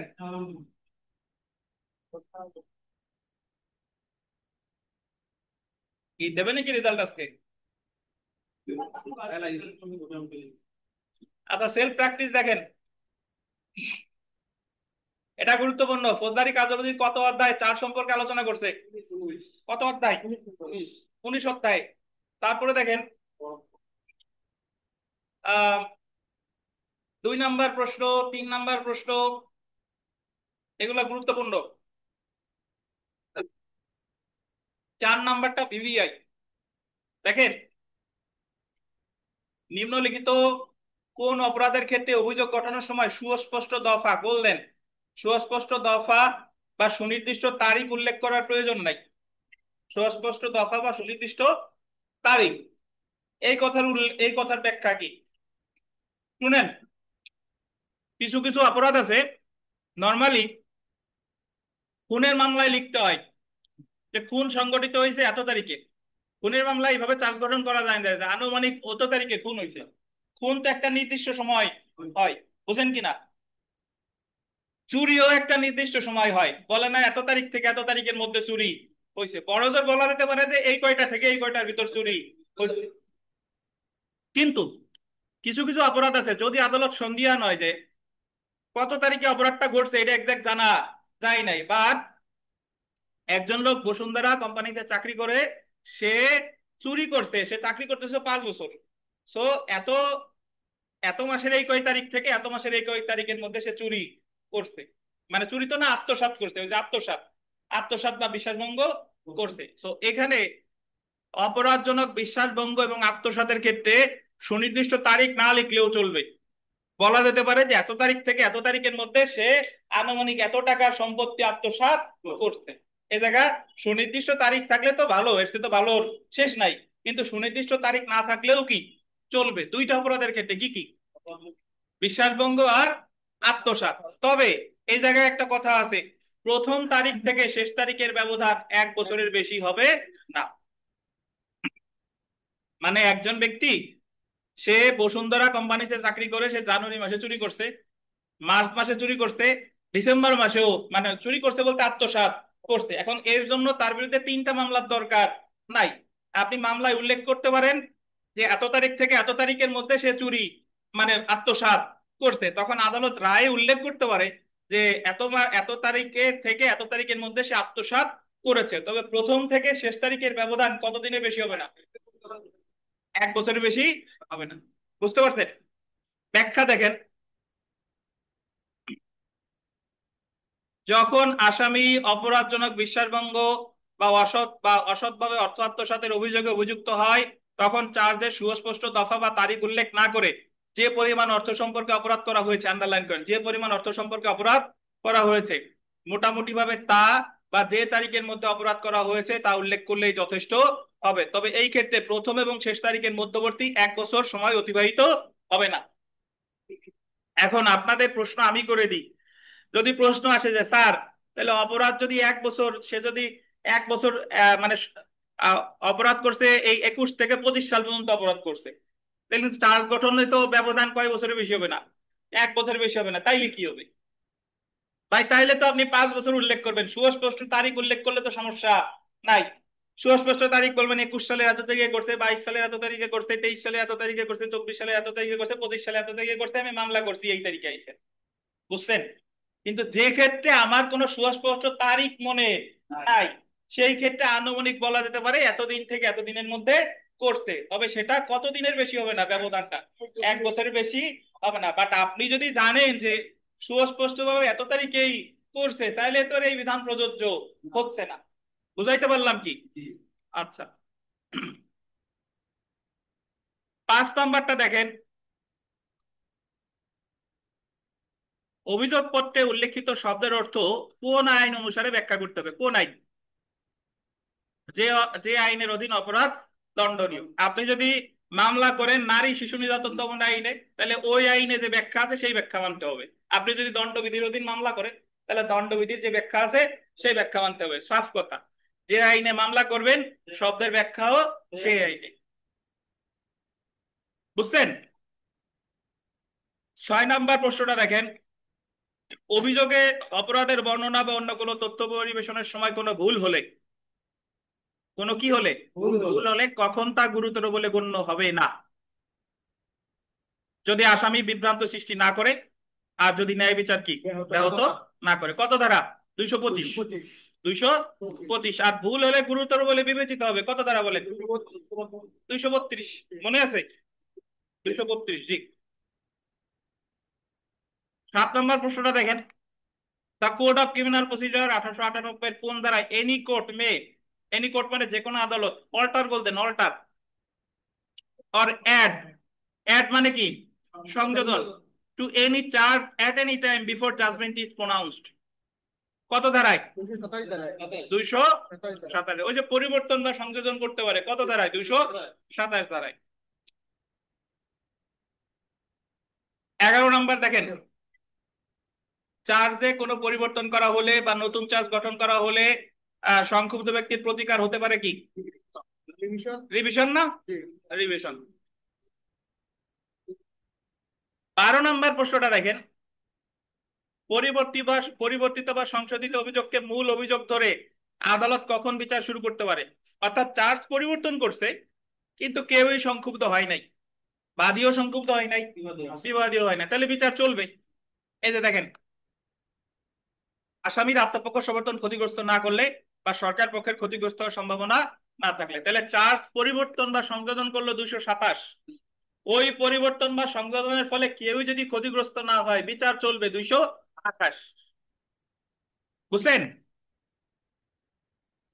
14 নম্বরটা দেখেন, তার পরেরটা, তার একটা পরেরটা, পরিবর্তিত বা সংশোধিত অভিযোগের উপর ভিত্তি করে আদালত কখন বিচার বলতে মানে স্থগিত রাখার আদেশ দিতে পারে? মানে চার্জ পরিবর্তন হয়েছে এই কারণে বিচার স্থগিত। কখন? দেখেন, আসামি পক্ষের ক্ষতিগ্রস্ত হওয়ার সম্ভাবনা থাকলে, সরকার পক্ষের ক্ষতিগ্রস্ত হওয়ার সম্ভাবনা থাকলে। ধারা কত? 229। আমি একটু সহজ করে দিই। চার্জে পরিবর্তন করা যায় 227, পরিবর্তনের ফলে কেউ সংক্ষুব্ধ হয় নাই, বিচার চলবে 228। পরিবর্তনের ফলে কেউ যদি সংক্ষুব্ধ হয় তাহলে তো সে রিভিশন করে, তাহলে বিচার স্থগিত থাকবে 229। বুঝছেন? চার্জ পরিবর্তন 227, পরিবর্তনের ফলে কেউ সংক্ষুব্ধ না হলে বিচার চলবে 228, কেউ সংক্ষুব্ধ হলে বিচার স্থগিত থাকবে কত? 229। তাহলে এখানে আমার টেকনিক্যালি পড়তে হবে, আমি মনে রাখবো 225 আর 32 একসাথে। ভুল হয়েছে, ন্যায় বিচার ব্যাহত না হলে গুরুতর হবে না, 25। ভুল হয়েছে, ন্যায় বিচার ব্যাহত হলে গুরুতর বলে বিবেচিত হবে, 32। তার পরিবর্তন 227, কেউ সংক্ষুব্ধ হয় নাই, বিচার চলবে 228, সংক্ষুব্ধ হয়েছে, বিচার স্থগিত থাকবে 229। বুঝছেন? মাঝে একটা ধারা বাদ পড়ে গেছে, এটা একটু দেখি। ওই 13 নম্বর প্রশ্নটা দেখেন, চার্জ পরিবর্তনের কারণে সাক্ষী পুনঃতলব, recall of witnesses when charge altered. Charge পরিবর্তনের কারণে সাক্ষীরে কখন পুনঃতলব করা যায়? 231 ধারা। এবং এখানে একটা কথা লেখেন, 540 ধারা, 540 যোগ 540। বলে যদি কোনো পক্ষ সংক্ষুব্ধ না হয়, বিচার চলবে 228। আর যদি সংক্ষুব্ধ আগে রিকলের জায়গায় লেখেন, লেখছি লেখছেন? তাহলে শুনেন, তাহলে সাক্ষী রিকল আছে 231 আর কত? 540। সাক্ষী রিকল মানে হলো একবার যে সাক্ষীর সাক্ষ্য গ্রহণ করা হয়ে গেছে তারা আবার পুনঃতলব করতে পারে। এটা ফৌজদারি কার্যবিধির 2 জায়গায় আছে, 231 আর 540। যেরকম আহ জামিনদারের অব্যাহতি, এটা 126 ধারায়ও আছে, 502 ধারায়ও আছে। এবার বলেন নির্মল সোনা। চার্জ পরিবর্তনের ফলে যদি উভয় পক্ষ কেউ যদি সংক্ষুব্ধ না হয় হুম।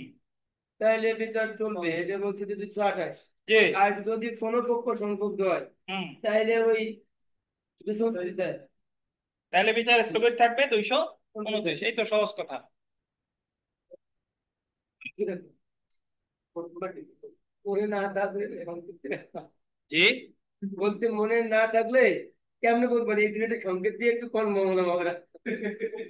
আচ্ছা, 15 নম্বর প্রশ্নটা ভিআই ভাই দেখেন। 15, আপিল আদালত গোল দেন। আপিল আদালত সবার বইতে আছে। আপিল আদালত পাইছেন? বা হাইকোর্ট বিভাগ, আন্ডারলাইন করবেন। রিভিশন ক্ষমতা প্রয়োগ করলে যদি মনে করে অভিযোগ গঠিত না হওয়ায় বা তাতে ভুল থাকায় কোনো অপরাধের জন্য দণ্ডিত ব্যক্তি তার আত্মপক্ষ সমর্থনের ব্যাপারে বিভ্রান্ত হয়েছে, তাহলে আদালত নিম্নলিখিত কোন সিদ্ধান্ত দিতে পারে? অভিযোগ গঠন করে নতুন বিচারের নির্দেশ। ধারা দেখেন কত, 232। এ জায়গায় বলছে যে যদি চার্জে ভুল থাকে তাহলে চার্জ তো বাতিল হবে। তো এই বাতিলটা করতে পারে আপিল আদালত অথবা হাইকোর্ট বিভাগ রিভিশন ক্ষমতা প্রয়োগকালে। কত ধারায়? 232। এবং ওই চার্জ বাতিল করে নতুন করে চার্জ গঠন করে বিচারের নির্দেশ দিতে পারে। যেহেতু আগের চার্জে ভুল আছে, তো আপনি একেবারে খালাস পাচ্ছেন না, বরং যেহেতু আগের চার্জে ভুল আছে ওই ওই চার্জে যদি কোনো সাজা দিয়ে থাকে সেই সাজা বাতিল, আবার নতুন করে চার্জ গঠন করে তার বিচার শুরু হবে। না, বাতিল করে তো উচ্চ হাইকোর্ট, আপিল আদালত অথবা রিভিশন আদালত। জি বল, বাতিল করে নতুন চার্জ গঠন করে নিচের আদালতে পাঠাই দিবে যে তুমি আবার বিচার করো। বুঝছেন? এই যে যে আপিল আদালত থেকে বা রিভিশন আদালত থেকে বিচারের জন্য যে নিম্ন আদালতে বিচারিক আদালতে ফেরত পাঠাইলো এর বলে রিমান্ড। কি বলেন? রিমান্ড। রিমান্ড শুধু আসামির হয় না, রিমান্ড মামলারও হয়। রিমান্ড মানে কি? ফেরত দেওয়া, ফেরত নেওয়া, ফিরিয়ে দেওয়া। বুঝছেন? মানে যখন কারাগার থেকে বা ম্যাজিস্ট্রেটের কাছ থেকে পুলিশের কাছে আসামিরে ফেরত পাঠায় এটার বলে হচ্ছে আসামির রিমান্ড। মানে ফেরত পাঠাচ্ছে এক জায়গা থেকে আর এক জায়গায়। আর যখন আপিল আদালত বা রিভিশন আদালত কোনো মামলা বিচারিক আদালতে পুনর্বিচারের জন্য ফেরত পাঠাচ্ছে এটা হলো মামলার রিমান্ড। বুঝছেন?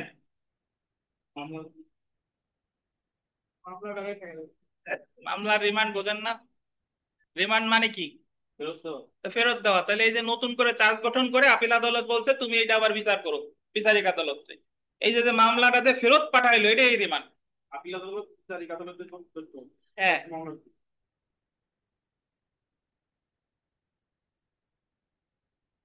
আপনি তো হাঁসের মাংস ভালো খান, এখন হাঁসের মাংস এক জায়গায় যে খাইছেন, খাওয়ার পরে আপনার এত ভালো লাগছে বা খারাপ লাগছে যাই হোক না কেন ওর কাছে আরেকবার ফেরত গেছেন, এটা হলো আপনার খাওয়ার রিমান্ড। যে ওর কাছে একবার গেছেন, ফেরত গেছেন। বুঝছেন? আচ্ছা। আচ্ছা, প্রেমিকার সাথে ব্রেকআপ হয়েছে আবার তার সাথে সম্পর্ক জোড়া লাগাইছেন, এটাও রিমান্ড। বুঝছেন? আচ্ছা দেখেন। আচ্ছা, 16 নম্বর প্রশ্ন দেখেন। অভিযোগ গঠনে ব্যাপকতর ভুলের কারণে, অভিযোগ গঠন মানে কি? চার্জ গঠন। ব্যাপকতর ভুলের কারণে দণ্ডিত ব্যক্তি তার আত্মপক্ষ সমর্থনের ব্যাপারে বিভ্রান্ত হলে, আসামি বলতেছে যে ইওর অনার আমার চার্জে যে এত ভুল আমি তো বিভ্রান্ত হইছি, তাহলে আদালত কখন অভিযোগ গঠন করে নতুন বিচার নির্দেশ দিতে পারে? কখন অভিযোগ গঠন করে? তাহলে এটা কে কে পরে দেখেন, আপিলে পারে আর হাইকোর্ট বিভাগ তার রিভিশন ক্ষমতা প্রয়োগকালে পারে। কত ধারা? 232। পাইছেন? তাহলে আপনার যদি পরীক্ষায় প্রশ্ন আসে যে ভাই যে পূর্ববর্তী দণ্ডাদেশ বা যে দণ্ডাদেশ বিচারিক আদালত দিছে এটা বা এই চার্জ বাতিল করতে পারে বা দণ্ডাদেশ বাতিল করতে পারে কে পারে? আপিল আদালত বা হাইকোর্ট বিভাগ তার রিভিশন ক্ষমতা প্রয়োগকালে। 17 নম্বর গুরুত্বপূর্ণ। জি।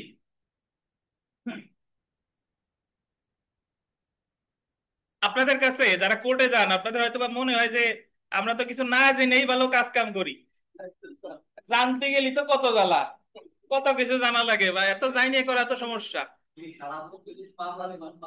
হ্যাঁ, হ্যাঁ, হ্যাঁ।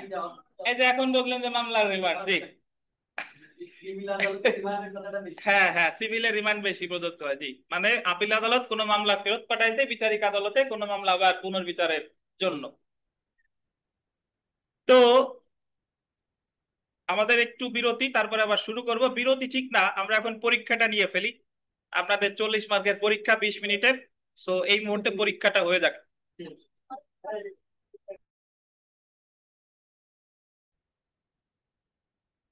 পৃথক অপরাধ সমূহের পৃথক চার্জ বা অভিযোগ গঠন, separate charges for distinct offences. এটার কথা হলো, দেখেন, 234, 235, 236 এবং 239 ধারায় উল্লেখিত ক্ষেত্রসমূহ ব্যতীত প্রত্যেকটি স্বতন্ত্র অপরাধ যার জন্য কোনো ব্যক্তি অভিযুক্ত, এমন প্রত্যেকটি অপরাধের জন্য পৃথক চার্জ গঠন করতে হবে। এমন প্রত্যেকটি চার্জ পৃথকভাবে বিচার করতে হবে। এই কথার অর্থ কি? দেখেন, 233 ধারায় বিধান করা হয়েছে প্রত্যেকটি পৃথক অপরাধের জন্য পৃথক চার্জ বা অভিযোগ গঠন করতে হবে এবং এমন প্রত্যেকটি চার্জ বা অভিযোগ পৃথকভাবে বিচার করতে হবে। এই কথার অর্থ হলো, ঘটনা যতগুলো, মামলা ততগুলো। মানে যদি একজন ব্যক্তি এক বাসায় গিয়ে চুরি করছে, আর এক বাসায় গিয়ে একজনে আঘাত করছে, তাহলে এই জায়গায় চুরির জন্য মামলা হবে একটা, আর আঘাতের জন্য মামলা হবে একটা, কারণ ঘটনা দুইটা, মামলাও দুইটা। বুঝতে পারছেন? চুরির জন্য একটা আর আঘাতের জন্য একটা, কারণ দুইটা পৃথক ঘটনা। এই কথাটাই বলছে কত ধারায়? 233 ধারায়। এখন যদি বলেন যে স্যার, তাহলে এই আঘাত এবং চুরি, এই দুইটা বিচার একসাথে কখন হবে? এটা তো 233 মানে হলো আলাদা আলাদা। তাহলে একসাথে কখন হবে এই ব্যতিক্রম আলোচনা করছে 234, 235, 236 আর 239। তো 233 মনে রাখেন, অপরাধ যতগুলা, মানে ঘটনা, অপরাধ যদি পৃথক হয় মামলাও পৃথক। আর চার্জ কারে বলে? পৃথক চার্জ মানে কি? পৃথক চার্জ মানে হলো পৃথক মামলা, পৃথক মামলা মানে আলাদা আলাদা ধারার। সো উদাহরণ দেখেন, ক একটি মাত্র ক একটি ক্ষেত্রে চুরির জন্য অভিযুক্ত এবং অন্য ঘটনায় মারাত্মক জখমের জন্য অভিযুক্ত। তাহলে এক ঘটনায় সে কিসের জন্য অভিযুক্ত? চুরি। আর এক ঘটনায় সে হলো মারাত্মক জখম। চুরি এবং মারাত্মক জখমের জন্য ক এর বিরুদ্ধে পৃথকভাবে চার্জ গঠন করতে হবে এবং পৃথকভাবে বিচার করতে হবে। তাহলে যেহেতু ঘটনা দুইটা, এই জায়গায় মামলা হবেও দুইটা। এখন দেখেন, আমরা চলে আসি 233 ধারা ব্যতিক্রম। 233 ধারা ব্যতিক্রম হলো 234, 35, 36, 239। তো প্রথমে আমরা আসি 234 ধারা। তিনটি চার্জ একত্রীকরণ করে একত্রে বিচার, ধারা কত? 234। 234-এর আমি একটা কথা বলে দিই, সেটা হলো, যদি একজন ব্যক্তি, কয়জন ব্যক্তি? একজন ব্যক্তি একই ধরনের, একই ধরনের মানে হলো সেম টাইপের অপরাধ, একই ধরনের সর্বোচ্চ তিনটা অপরাধ 1 বছরের মধ্যে করে, তাহলে এই তিনটা অপরাধের বিচার একসাথে করা যাবে। ধরেন, একজন ব্যক্তি ক, সে জানুয়ারি মাসে চুরি করছে, সে জুন মাসে চুরি করছে, সে নভেম্বর মাসে চুরি করছে। তা নর্মালি মামলা তো তিন, চুরির জন্য মামলা হবে তিনটা, কিন্তু এই তিনটা মামলার বিচার, এই চার্জ, তিনটা চার্জ কিন্তু তিনটাই, এই তিনটা চার্জের বিচার একসাথে করা যাবে। এটাই বলছে 234। কিন্তু হতে হবে কতজন ব্যক্তি? একজন ব্যক্তি, আর একই ধরনের হতে হবে। যদি আপনি একটা চুরি করেন, একটা ধর্ষণ করেন, একটা খুন করেন, তাইলে আবার হবে না, কারণ তিনটা একই ধরনের না। বুঝতে পারছেন? তাহলে 34, 234 মনে রাখতে হবে। একজন ব্যক্তি কয় ধরনের? একই ধরনের কয়টা অপরাধ? একটা অপরাধ যদি করে, তাহলে তিনটা অপরাধের বিচার একসাথে করা যাবে। এখন আপনাদের অনেকের মনে অনেক ধরনের প্রশ্ন উঠে। একজন বলেন, স্যার, তাহলে জানুয়ারি মাসে যে চুরিটা করছে ওই চুরির মামলা তো হইছে, আবার জুলাই মাসে যে চুরি করছে ওই চুরির মামলাও হইছে, আবার ডিসেম্বর মাসে যে চুরি করছে ওই চুরির মামলাও হইছে, তাহলে বিচার এমনি একসাথে কেমনে করবে? তিনটা হয়েছে, তিনটা মামলার চার্জ একসাথে যোগ করে 234 ধারায় বিচার করতে পারবে একসাথে। এই জায়গায় আসামির একজনই, কিন্তু বাদী তিন মামলার কি? তিনজন। তাহলে এই ক্ষেত্রে এই তিনটা অপরাধের বিচার একসাথে আদালত ইচ্ছা করলে করতে পারে। কত ধারায়? 234 ধারায়। এই যে দেখেন, 234 ধারায় একই বিচারে সর্বোচ্চ তিনটি চার্জ একত্রীকরণ করে একত্রে বিচার করা যেতে পারে যদি নিম্নলিখিত শর্তসমূহ পূরণ হয়। এই যে দেখেন, অপরাধ সমূহ গোল দিবেন একই প্রকৃতির হয়। কি প্রকৃতির? একই প্রকৃতির। অপরাধ সমূহ গোল দিবেন 1 বছরের মধ্যে সংঘটিত হয়, অর্থাৎ প্রথম অপরাধ এবং সর্বশেষ অপরাধের মধ্যে সর্বোচ্চ 1 বছরের বিরতি থাকবে। একই বিচারে সর্বোচ্চ গোল দিবেন 3টির বেশি অপরাধ একত্রীকরণ করা যাবে না। তাহলে সর্বোচ্চ কয়টা? 3টা। এখানে যে কোনো এক জায়গায় একটু লিখে রাখেন একজন ব্যক্তি কর্তৃক, একই ব্যক্তি কর্তৃক, একই ব্যক্তি অথবা কি একজন ব্যক্তি কর্তৃক লিখে রাখেন।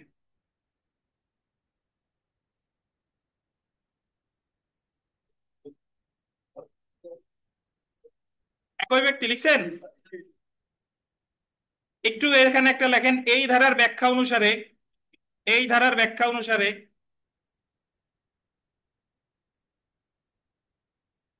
এই ধারার ব্যাখ্যা অনুসারে দণ্ডবিধির 379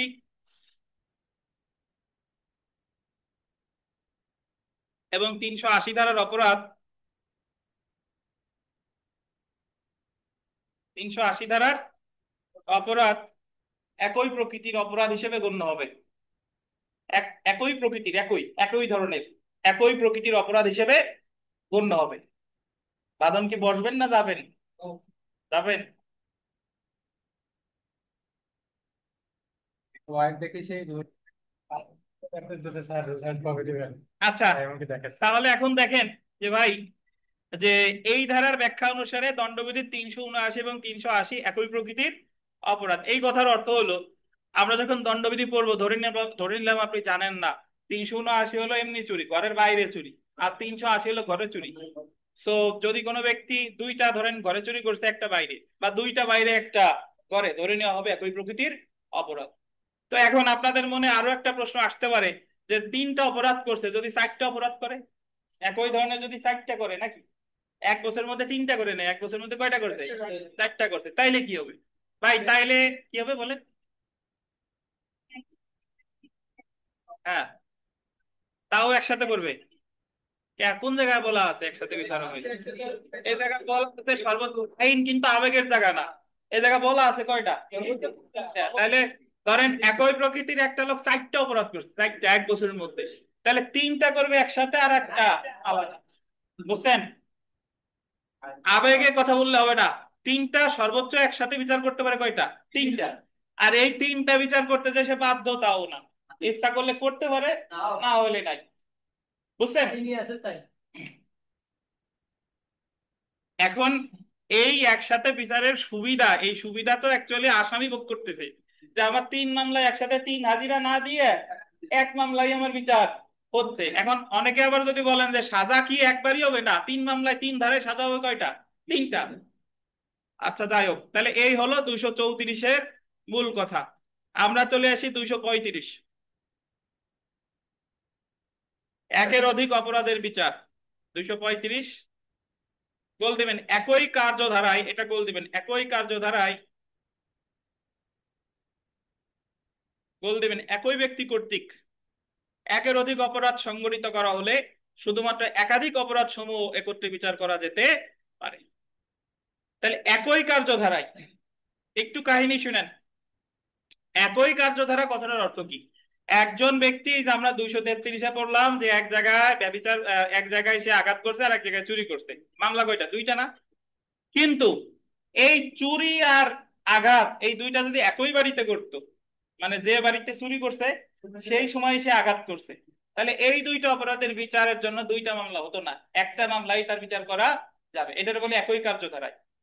অর্থাৎ একজন ব্যক্তি একজনের বাসায় গিয়ে ঘর ভাঙছে, সেই বাসায় ব্যভিচার করছে, সেই বাসায় আঘাত করছে, আসার সময় ঘরে আগুনও দিয়ে গেছে। তাহলে মোট 4টা অপরাধ সে করছে, কিন্তু এই 4টা অপরাধ একই কার্যের অংশ, মানে 4 বাড়িতে করে নাই। এই 4টা অপরাধ কি একই বাড়িতে একই সাথে করছে। তাহলে এই 4টা অপরাধের বিচার একই মামলায় করা যাবে, অর্থাৎ মামলা হবে একটা, চার্জ হবে কয়টা? 4টা।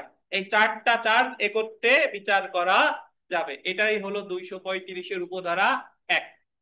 এই যে দেখেন, 235-এর 1 ধারার সারমর্ম হলো একই কার্যের অংশ হিসেবে সংগঠিত প্রত্যেকটি অপরাধের জন্য পৃথক চার্জ গঠন করতে হবে, কিন্তু অপরাধগুলো যেহেতু একই কার্যের অংশ, আন্ডারলাইন করেন, যেহেতু কি একই কার্যের অংশ, হিসেবে সংগঠিত হয়েছে সেগুলোকে, সেহেতু সেগুলোকে একই বিচারে বিচার করতে হবে। চারটা মানে হলো ধারা চারটা, প্রতি ধারা মানে এক একটা চার্জ।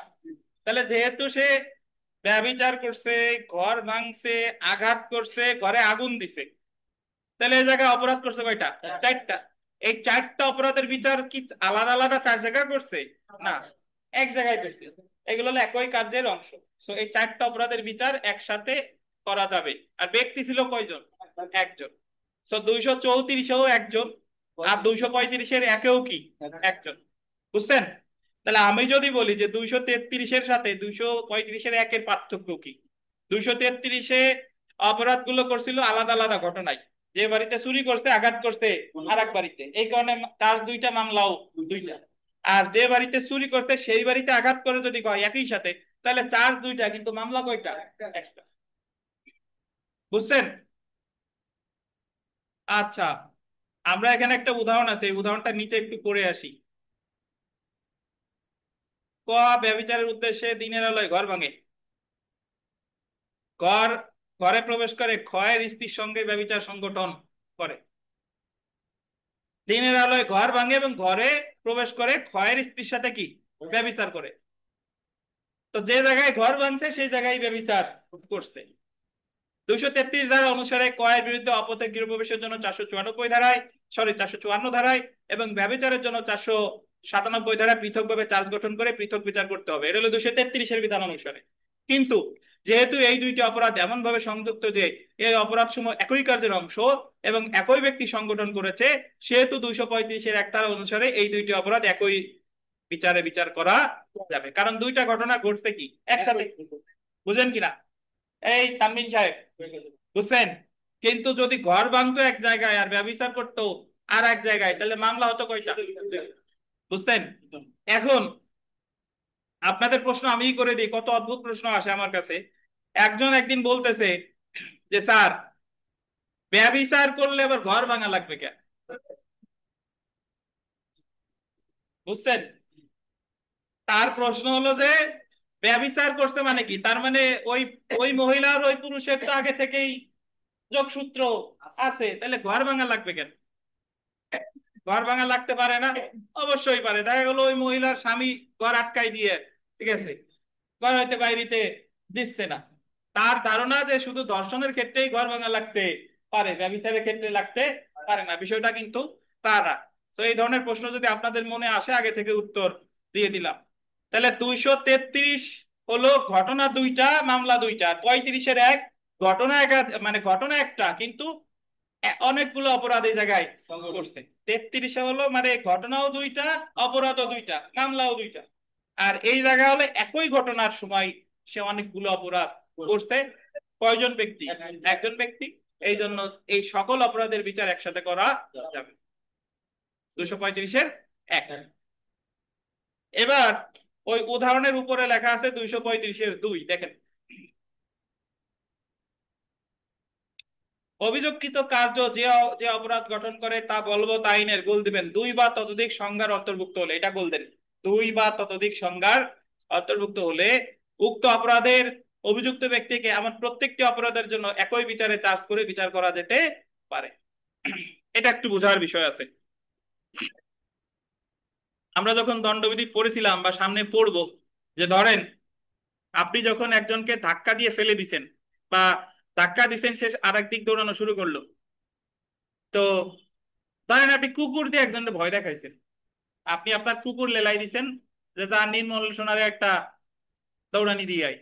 তো কুকুর এমন ঘেউ ঘেউ করছে, নির্মল মোটরসাইকেল নিয়ে পড়ে গেছে। তো এই যে যে জিনিসটা হইছে, এইটা দণ্ডবিধি অনুসারে এটা ক্রিমিনাল ফোর্স, মানে অপরাধমূলক বল প্রয়োগ। ওই যে আপনাদের মনে থাকার কথা যে নিজের দৈহিক শক্তির মাধ্যমে, বস্তুর মাধ্যমে বা প্রাণীর মাধ্যমে যদি কারো বল গতি পরিবর্তন করে, গতিরোধ করে বা গতিশীল করে, মনে আছে? তারে বলে অপরাধমূলক বল প্রয়োগ। তাহলে এই জায়গা অপরাধমূলক বল প্রয়োগ হয়েছে।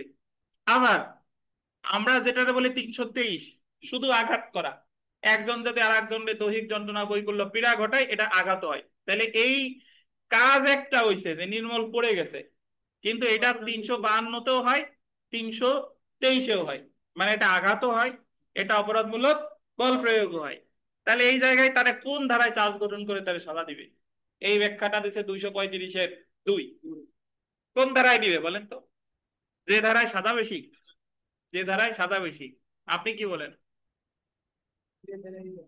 মানে ঘটনা ঘটছে একটা, কিন্তু ওই কাজটা দুইটা অপরাধের মধ্যেই পড়ে, ওটা বল প্রয়োগও হয়, ওটা কি আঘাত হয়। তা তার বিরুদ্ধে এখন কোন ধারায় চার্জ গঠন করে সাজা দিবে? আঘাত। একজন আঘাতের পক্ষে, আর বল প্রয়োগের পক্ষে কে কে? দুই ধারাই চার্জ গঠন করে তারা সাজা দিতে পারে। সে 323-এরও দণ্ডিত হবে, 352-তেও। বুঝতে পারছেন? এই যে দেখেন, অভিযোগকৃত কার্য যে অপরাধ গঠন করে তা বলবৎ আইনের 2 বা ততোধিক সংজ্ঞার অন্তর্ভুক্ত হলে, দেখছেন, 2 বা ততোধিক সংজ্ঞার অন্তর্ভুক্ত হলে উক্ত অপরাধের অভিযুক্ত ব্যক্তিকে এমন প্রত্যেকটি অপরাধের জন্য একই বিচারে চার্জ করে বিচার করা যেতে পারে। চলে আসেন 236 ধারা। অপরাধ সংগঠন বিষয়ে কোনো গোল দিবেন সন্দেহ থাকলে। ধারা কত? 236।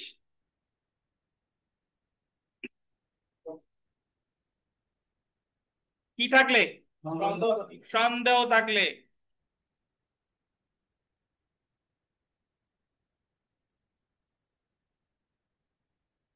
আচ্ছা, ধরেন একজন ব্যক্তি, সে একটা মোবাইল নিছে, এখন তার বিরুদ্ধে মামলা হয়েছে।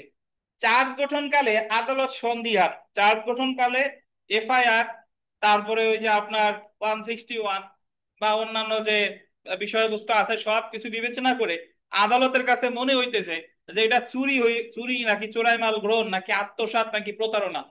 সে অপরাধ একটা করছে, কিন্তু কোনটা করছে সেটা নিয়ে আদালতের মনে কি আছে? সন্দেহ আছে। বুঝেন কিনা?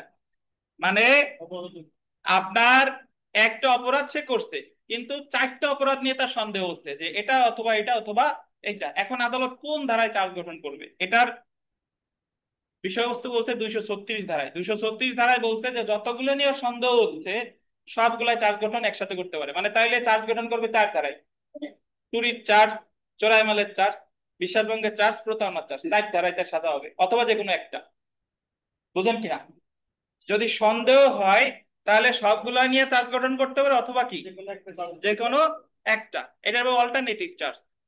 কিন্তু যদি ধরেন 4টায় চার্জ গঠন করার সুযোগ ছিল কিন্তু আদালত করে নাই, যে কোনো একটাই করছে, চুরির সাজা তারে দিয়ে ফেলছে, পরবর্তীতে গিয়ে যদি মনে হয় যে না সে চুরি করে নাই, সে আসলে আত্মসাৎ করছিল, তাহলে আর আত্মসাতের সাজা তারে দেওয়া যাবে না। আপনার সামনে অনেকগুলা খাবার আছে, এখন আপনারে সময় দিছে 1 ঘন্টা।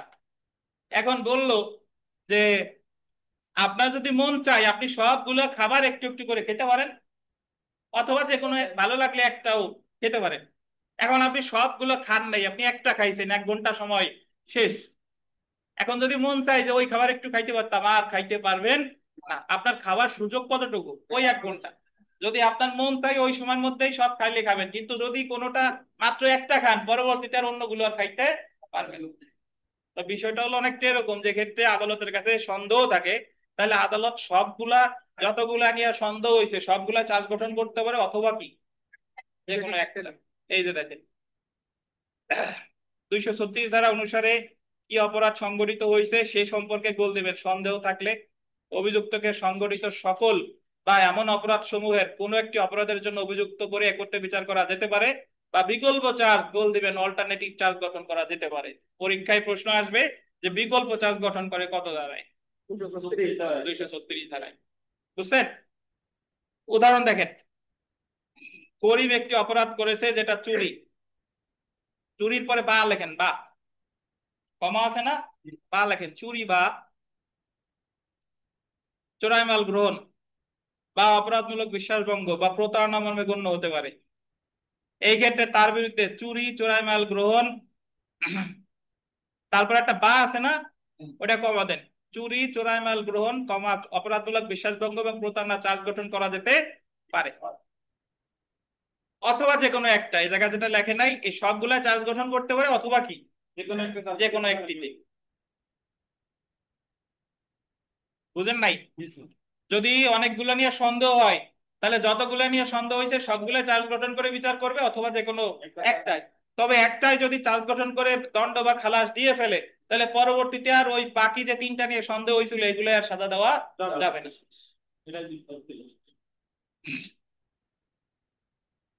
আমরা আজকে সর্বশেষ ধারা পড়বো, দেখেন 239। ভাই আমি একটু সারমর্ম বলে দিই। পৃথক পৃথক অপরাধের জন্য যেগুলো পৃথক ঘটনার মাধ্যমে ঘটছে, তাহলে চার্জও দুইটা, মামলাও দুইটা, 233। যদি তিন জায়গায় সে তিন জায়গায় অপরাধ করে তাহলে চার্জ তিনটা, মামলাও তিনটা। 233-এর ব্যতিক্রম আলোচনা করছে 234, 235, 236 আর 239। 234-এ বলতে একজন ব্যক্তি অনধিক কয়টা অপরাধ, কোন প্রকৃতির, প্রকৃতির যদি করে তাহলে এই তিনটা অপরাধের বিচার একসাথে করা যাবে। 235-এর একজন ব্যক্তি একই কার্যধারা মানে একসাথে যদি অনেকগুলো অপরাধ করে তাহলে সকল অপরাধের বিচার একসাথে করা যাবে। 235-এর 2-এ বলছে যে কাজ হয়েছে একটা, বাট ওই কাজটা যদি দুই বা ততোধিক সংজ্ঞার অন্তর্ভুক্ত হয় তাহলে ওই দুই বা ততোধিক অপরাধে তার দণ্ড দেওয়া যাবে। 235-এর 2। আর 236 মানে কি, সন্দেহ। এই জায়গাও কয়জন ব্যক্তি, একজন ব্যক্তি।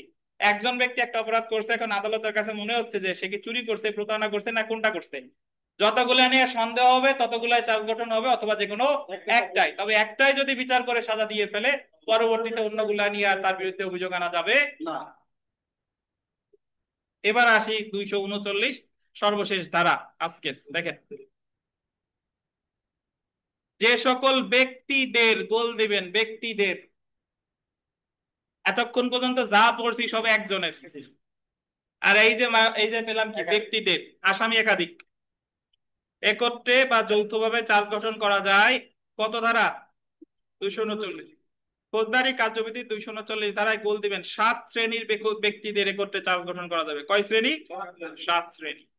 এটা ভিভিআই পরীক্ষায় প্রশ্ন আসে যে কত শ্রেণীর ব্যক্তিদের একত্রে চার্জ গঠন করে বিচার করা যাবে, 7 শ্রেণী। প্রথমটা দেখেন, একই কার্য প্রক্রিয়ায় সংগঠিত, গোল দেবেন একই অপরাধের জন্য অভিযুক্ত ব্যক্তিদের একত্রে বিচার করা যেতে পারে। তিনটা গোল, একই কার্য প্রক্রিয়ায় একটা, একই অপরাধ একটা, অভিযুক্ত ব্যক্তিদের একটা। বুঝছেন? এ জায়গায় একটা অপরাধ যদি অনেকজন ব্যক্তি মিলে করে, ধর 10 জনে মিলে একজনকে হত্যা করছে, তাহলে একই কার্য প্রক্রিয়ায় কাজটা করছে, একই অপরাধ মানে কয়টা অপরাধ, একটা। খুন অভিযুক্ত ব্যক্তিদের কয়জন করছে, 10 জন। তাহলে এই 10 জনের বিচার একসাথে করা যাবে। অর্থাৎ একটা অপরাধ একই সময় যদি অনেকজন ব্যক্তি মিলে করে, তাহলে সেই অনেকজন ব্যক্তিদের বিচার একসাথে করা যাবে। 239-এর 1। পরেরটা দেখেন, অপরাধে গোল দিবেন অভিযুক্ত ব্যক্তি মানে যে মূল অপরাধ করেছে, হত্যা যে করেছে, আর অপসহায়তায় অভিযুক্ত ব্যক্তিগণ মানে যে প্ররোচনা দিছে, এমন অপরাধ সংগঠনের প্রচেষ্টাকারী ব্যক্তিদের একত্রে বিচার করা যেতে পারে। যেমন দেখেন, খুন সংগঠনকারী এবং খুনের সহায়তাকারী ব্যক্তিদের একত্রে চার্জ গঠন করে বিচার করা যেতে পারে। দণ্ডবিধি 302/109 হবে, 109, 109, 7 কেটে 9 লেখেন, দেখছেন? তাহলে অপরাধ যে করে আর অপরাধের সহায়তা যে করে, এই এই দুই শ্রেণীর ব্যক্তিদের বিচার একসাথে করা যাবে। আমি বললাম ফেরদৌস, যে ফেরদৌস আপনি গিয়ে অমুকের নাকে একটা ঘুষি দিয়ে নাক ভেঙে দিয়ে আসেন, এবং উনি ঠিকই ঘুষিটা দিয়ে আসছে, তাহলে এই জায়গায় উনি অপরাধী আর আমি হলাম প্ররোচনাকারী, আমাদের দুইজনের বিচার একসাথে করা যাবে। 3 নাম্বারটা দেখেন,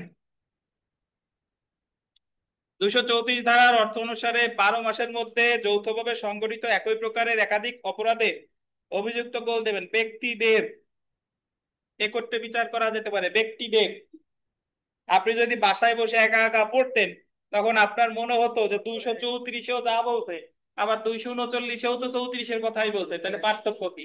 পার্থক্য হলো একজন ব্যক্তি যদি 3টা অপরাধ করে 234, আর যদি একাধিক ব্যক্তি 3টা অপরাধ করে একই ধরনের 239। একদল ডাকাত জানুয়ারি মাসে ডাকাতি করছে, মার্চ মাসে করছে, ডিসেম্বর মাসে করছে, তাহলে তাদের ওই 3টা ডাকাতির বিচার একসাথে করা যাবে 239-এর এই যে গ। আর যদি একজন ব্যক্তি করতো তাহলে কত? 234। বুঝছেন? তাহলে 239 মানেই কয়জন? একাধিক। তারপরটা দেখেন, একই কার্যপ্রক্রিয়ায় সংগঠিত ভিন্ন ভিন্ন অপরাধ অভিযুক্ত ব্যক্তিদের একত্রে বিচার করা যাবে। আমাদের কোর্ট কাছারিতে সবচেয়ে বেশি প্রয়োগ হয় এই যে 239-4 ঘ, মানে একটা অপরাধ একসাথে অনেকজন ব্যক্তি অনেকগুলো অপরাধ করছে। যখন গ্রামবাসীর মধ্যে সংঘর্ষ বাধে বা একজনকে মারতে গেছেন, তাহলে 5 জনে মিলে মারপিট করতেছে, কেউ চুরি করতেছে, কেউ হাত ভেঙে দিচ্ছে, কেউ হত্যা করতেছে, তাহলে সবাই মিলে আসামি দেন না? যে আসামি 1, আসামি 2, আসামি 3, এই সবার বিচার একসাথে করা যাবে। এটাই বলছে 239-4। একই কার্যপ্রক্রিয়া মানে একসাথে সংগঠিত ভিন্ন ভিন্ন অপরাধ মানে অনেকগুলো অপরাধ করছে অভিযুক্ত ব্যক্তিদের, মানে কারা?